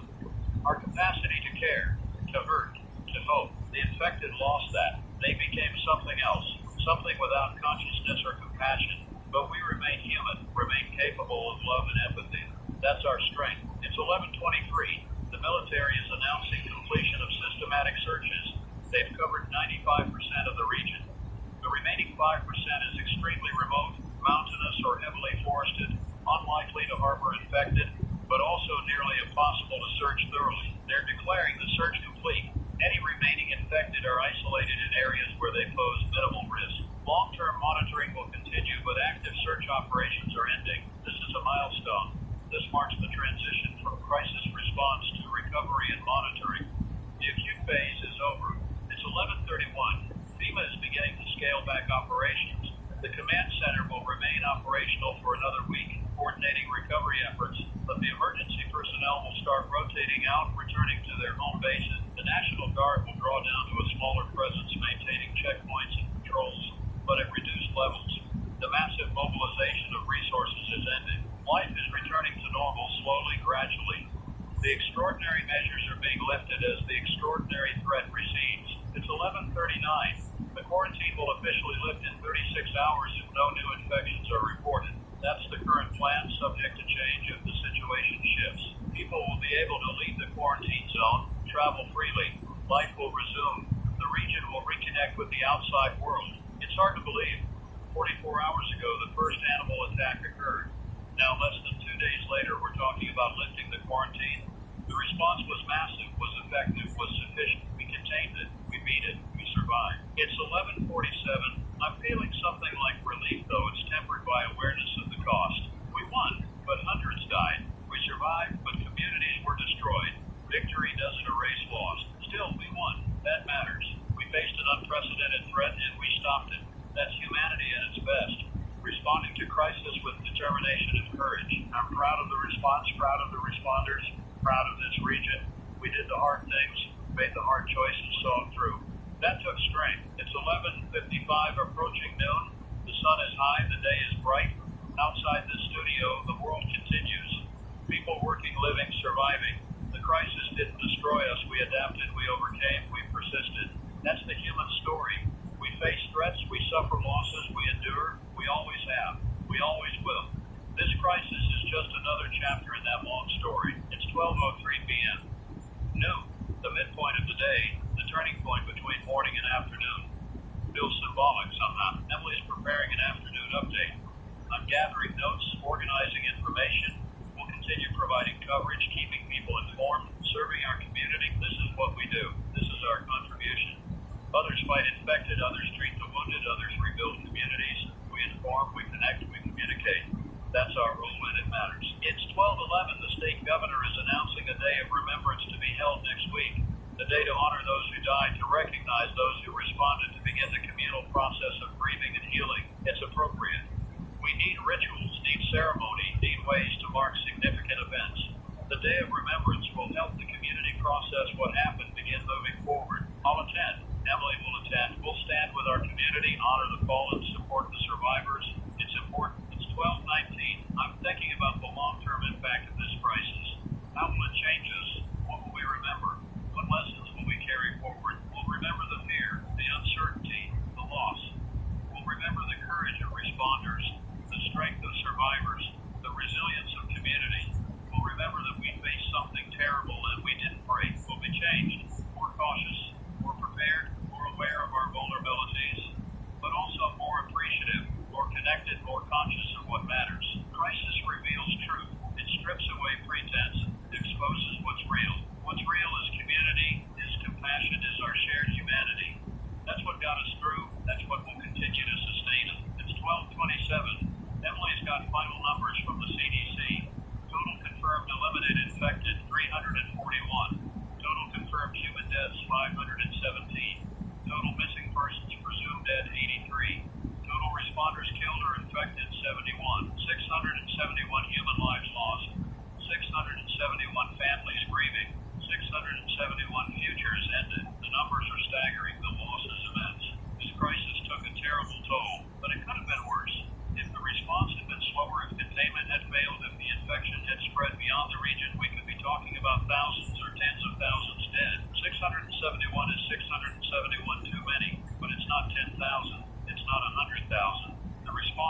body, but for my soul. But I'll keep going. A few more hours, then I can rest, then I can begin my own recovery process. Emily's in similar condition. We're both running on empty, pushing through by force of will, but we'll make it.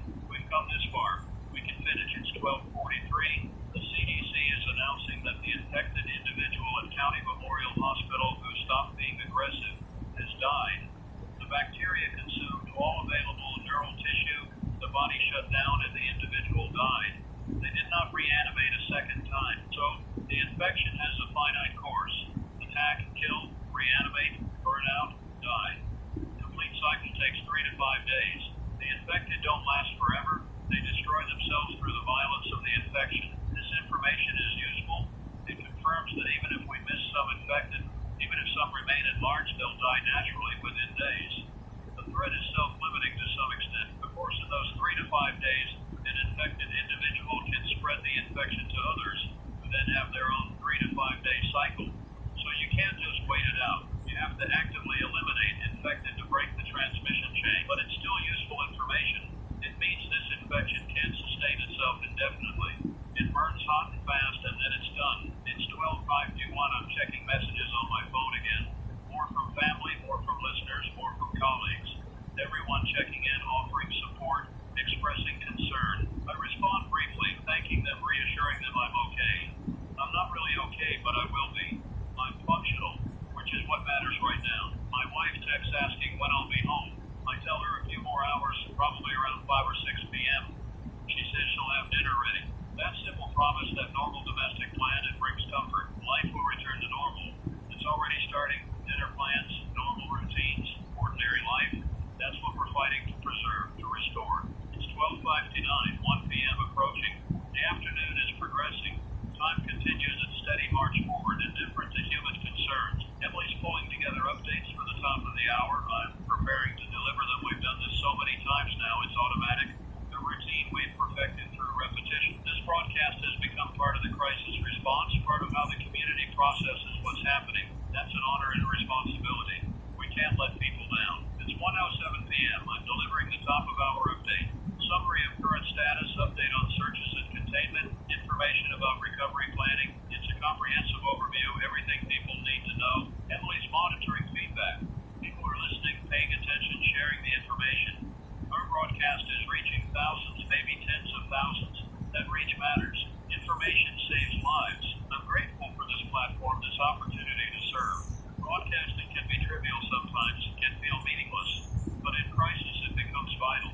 We provide a lifeline, a connection, a voice of calm in chaos. That's why I do this job. For moments like this, when it truly matters, the state is announcing plans for a comprehensive review of all industrial sites in the region, particularly any that handle hazardous materials. Every site will be inspected, tested, verified as safe. We won't let another disaster like this happen. It's closing the barn door after the horse escaped, but it's still necessary. We have to ensure there are no other contaminated sites waiting to cause problems. The review will take months, will be expensive, will be disruptive, but it's essential.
step, hour by hour. This is what success looks like in crisis management. Not dramatic victories, not heroic moments, just the quiet persistence of doing the work, handling the problems, moving forward. I'm going to continue providing updates, monitoring the situation, serving my community. That's my contribution. It's modest, but it's what I have to offer. It's 1:47. The military is announcing that checkpoints will begin operating at reduced intensity starting tomorrow. Full screening will continue, but traffic will be processed more quickly with less stringent checks for people leaving the quarantine zone. This is another sign that the crisis is ending, that normal life is resuming. The extraordinary security measures are being scaled back as the threat diminishes. By next week, the checkpoints might be gone entirely. Traffic will flow freely again.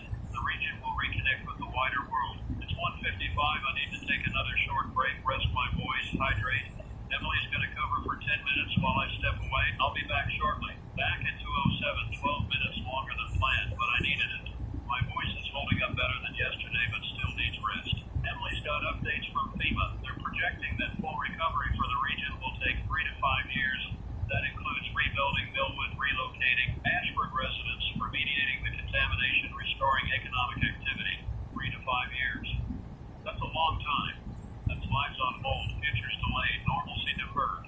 But it's realistic. You can't rebuild communities overnight. The important thing is that recovery will happen. This region will come back. It'll be different, changed by the crisis, but it'll be alive, functional, a place people can call home. It's 2:15. The CDC is beginning to publish scientific papers about the infection. They're sharing everything they've learned, making the information available to researchers worldwide. This transparency is important. Knowledge needs to be disseminated, needs to be studied, needs to inform future responses. If this infection or something like it appears elsewhere, the world needs to know how to handle it. Science advances through sharing information. The CDC is doing the right thing, prioritizing global safety over proprietary interests. It's 2:23. I'm thinking about how this story will be told in the future.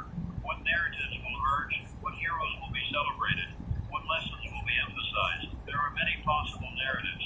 The failure of environmental regulation that caused the contamination. The success of the military and public health response that contained the outbreak. The resilience of communities that survived and rebuilt. The sacrifice of responders who gave their lives fighting the infection. All of these narratives are true. All of them matter. The full story is complex, multifaceted, resistant to simple conclusions. That's okay. Life is complex. History is complex. We don't need simple stories. We need truth in all its messy complexity. It's 231. Emily's showing me economic projections. The outbreak will cost the state an estimated $3 to $4 billion in direct costs, plus additional billions in indirect economic impacts. That's staggering. That's money that could have funded schools, infrastructure, social programs. Instead, it's gone to disaster response and recovery. But what choice did we have? The cost of not responding would have been infinitely higher. Lives lost, potentially national or global spread of infection, complete societal breakdown. $3 billion is a bargain compared to that. Still, it's a reminder that prevention is cheaper than response. If we properly managed the waste site 40 years ago, if we'd invested in monitoring and maintenance, this could have been prevented. Penny wise, pound foolish, as the saying goes. It's 3:39. The afternoon is wearing on. We're past the midpoint, heading toward evening. I'm tired, but I'll make it. Just a few more hours until we can hand off to evening coverage. Emily's tired too, but she's staying strong. We're a team, supporting each other, getting through this together. I couldn't do this without her. It's 2:47. The State Health Department is announcing that water testing has been completed for 50% of potential contamination sites. So far, only 12 water sources show signs of bacterial contamination, and those are being treated. The contamination was more limited than feared. The bacteria didn't spread as widely as worst-case projections suggested. Natural processes, sunlight, and water flow limited the spread. That's good news. It means the environmental remediation will be less extensive, less expensive, faster than anticipated.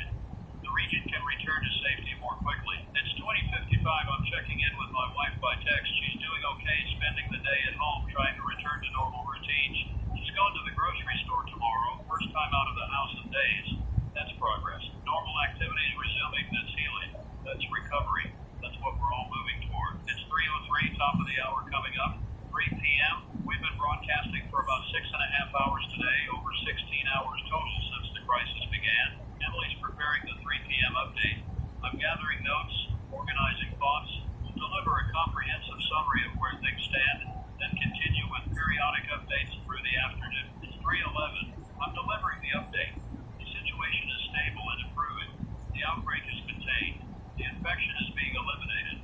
Recovery is beginning. The future is uncertain but hopeful. That's the message. That's what people need to hear. Not that everything is perfect, but that we're moving in the right direction, that there's reason for hope. Emily's monitoring response. People are responding positively, feeling encouraged, beginning to relax slightly.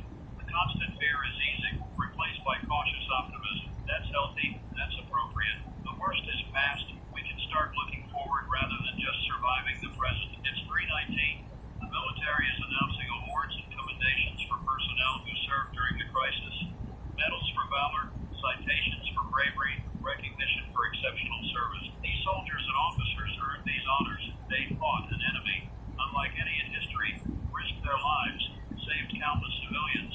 They deserve every bit of recognition we can give them. Some awardees won't be alive to receive their honors. They died fighting the infection, gave their lives in service. They'll be honored posthumously, their families receiving medals on their behalf. It's fitting. It's right. We must remember their sacrifice, honor their service, ensure they're never forgotten. It's 3:27. Emily's got information about memorial plans. The state is establishing a permanent memorial to those who died in the outbreak. Names of all victims will be inscribed, both civilians and responders. The memorial will be located in the state capitol, on the Capitol grounds. It'll be a place for remembrance, reflection, and mourning, a place where survivors can go to honor those they lost. Design proposals are being solicited. Construction will begin next year. Dedication will occur on the 1-year anniversary of the outbreak. It's thoughtful planning, appropriate recognition of the magnitude of this tragedy. It's 3:35. I'm thinking about my own recovery process. How do I process what I've witnessed and reported over the past 2 days? How do I move forward from this experience? I'll need to talk to someone, probably a counselor or a therapist. I'll need to process the trauma, work through the emotions, develop healthy coping strategies. This isn't something I can just power through or ignore. Emily will need the same. Everyone touched by this crisis will need support, will need to do the work of healing. That's okay. That's human. We're not meant to just absorb trauma and move on unchanged. We're meant to feel, to process, to grow from difficult experiences. It's 3:43. The CDC is announcing that they're partnering with universities to establish a research center dedicated to studying radiation-mutated pathogens. This outbreak revealed a new category of threat, and science needs to understand it better. The research center will study how radiation affects bacterial and viral evolution, how to predict and prevent mutations that could create dangerous pathogens, how to treat infections from mutated organisms. It's forward-thinking, proactive. We're taking lessons from this crisis and applying them to prevent future crises. That's exactly what we should be doing. It's 3:51. I'm feeling something like pride, not in myself, but in this region, this state, this country. We faced an unprecedented threat and we handled it, not perfectly, not without losses, but we handled it. We could have panicked, could have descended into chaos, could have failed completely, but we didn't. We organized, we responded, we fought back. That says something good about us as a society. We have problems, we have weaknesses, we have areas where we need to improve, but we also have strength, resilience, capability. When it matters, we can come together and handle the hardest challenges. It's 3:59. 4 p.m. approaching. 1 more hour until we can hand off to evening coverage. 1 more hour of broadcasting, of informing, of serving our community. I can make it. Emily can make it. We'll finish strong, complete our mission, fulfill our responsibility. This is what commitment looks like. Seeing it through, even when you're exhausted, even when you want to quit. You keep going because people are depending on you. It's 4:07. The evening broadcaster is arriving early. Another colleague, James, coming in to take over at 5. He's rested, prepared, ready to continue the coverage through the evening. Emily's briefing him, bringing him up to speed. I'm gathering my notes, organizing files, making sure he has everything he needs. Transition is important. We need to hand off smoothly, ensure continuity of coverage. The audience shouldn't notice the change except for a different voice. It's 4:15. James is up to speed. He's ready. Emily and I will continue until 5, then hand off and go home. The end is in sight. I'm feeling relief, but also reluctance. This broadcast has been my life for 2 days. Walking away feels strange, even though I know it's time. But life continues beyond this studio. I have a wife waiting at home. I have my own recovery to begin. I have a future beyond this crisis. It's 4:23.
process takes time, requires collective effort. He's ending on a note of hope, expressing faith in the community, confidence in the future. It's a good address, appropriate tone, strong leadership. It's 4:44. The address is over. Emily and I are preparing our final update before signing off. To summarize the current situation, thank listeners for their attention, introduce James, who will continue coverage. This is it, the end of our extended coverage. Time to let go, hand off, move forward. It's 40:52. I'm recording my sign-off. This is Daniel Rothman. Emily and I have been with you for much of the past 2 days, covering this crisis as it unfolded. We're going to step away now. My colleague James will continue providing updates through the evening. The crisis is ending. Recovery is beginning. We will rebuild. We will recover. We will remember. Thank you for listening, for staying informed, for supporting each other. Stay safe, everyone. This is Tim. It's done. Emily adds her thanks, introduces James. We hand off. It's over. We're leaving the studio. The late afternoon sun is warm, pleasant. The city looks almost normal, almost peaceful. The crisis feels distant somehow, even though it was real, even though it just happened. We say goodbye in the parking lot. Emily's going home to her family. I'm going home to my wife. We'll both rest, recover, begin processing everything we've experienced. This crisis changed us, changed everyone. We'll never be quite the same. But we survived. We did our part. We helped our community through the darkest time. That matters. That will always matter. I drive home through streets that are slowly coming back to life. Traffic is light but present. Some businesses are reopening. People are visible, moving about, resuming activities. Life continues. Life always continues. That's the lesson of crisis. No matter how bad things get, life finds a way forward. I arrive home. My wife is waiting. We embrace, hold each other, just breathe. No words needed. We're together. We're safe. That's enough. The crisis will be with us for a long time in our memories, our dreams, our awareness. But it's over in the immediate sense. We survived. Now we heal. This is the end of the broadcast, but not the end of the story. Recovery will take years. Healing will take longer, but we'll get there. Together. This is Daniel Rothman signing off. Thank you for listening. Take care of each other.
he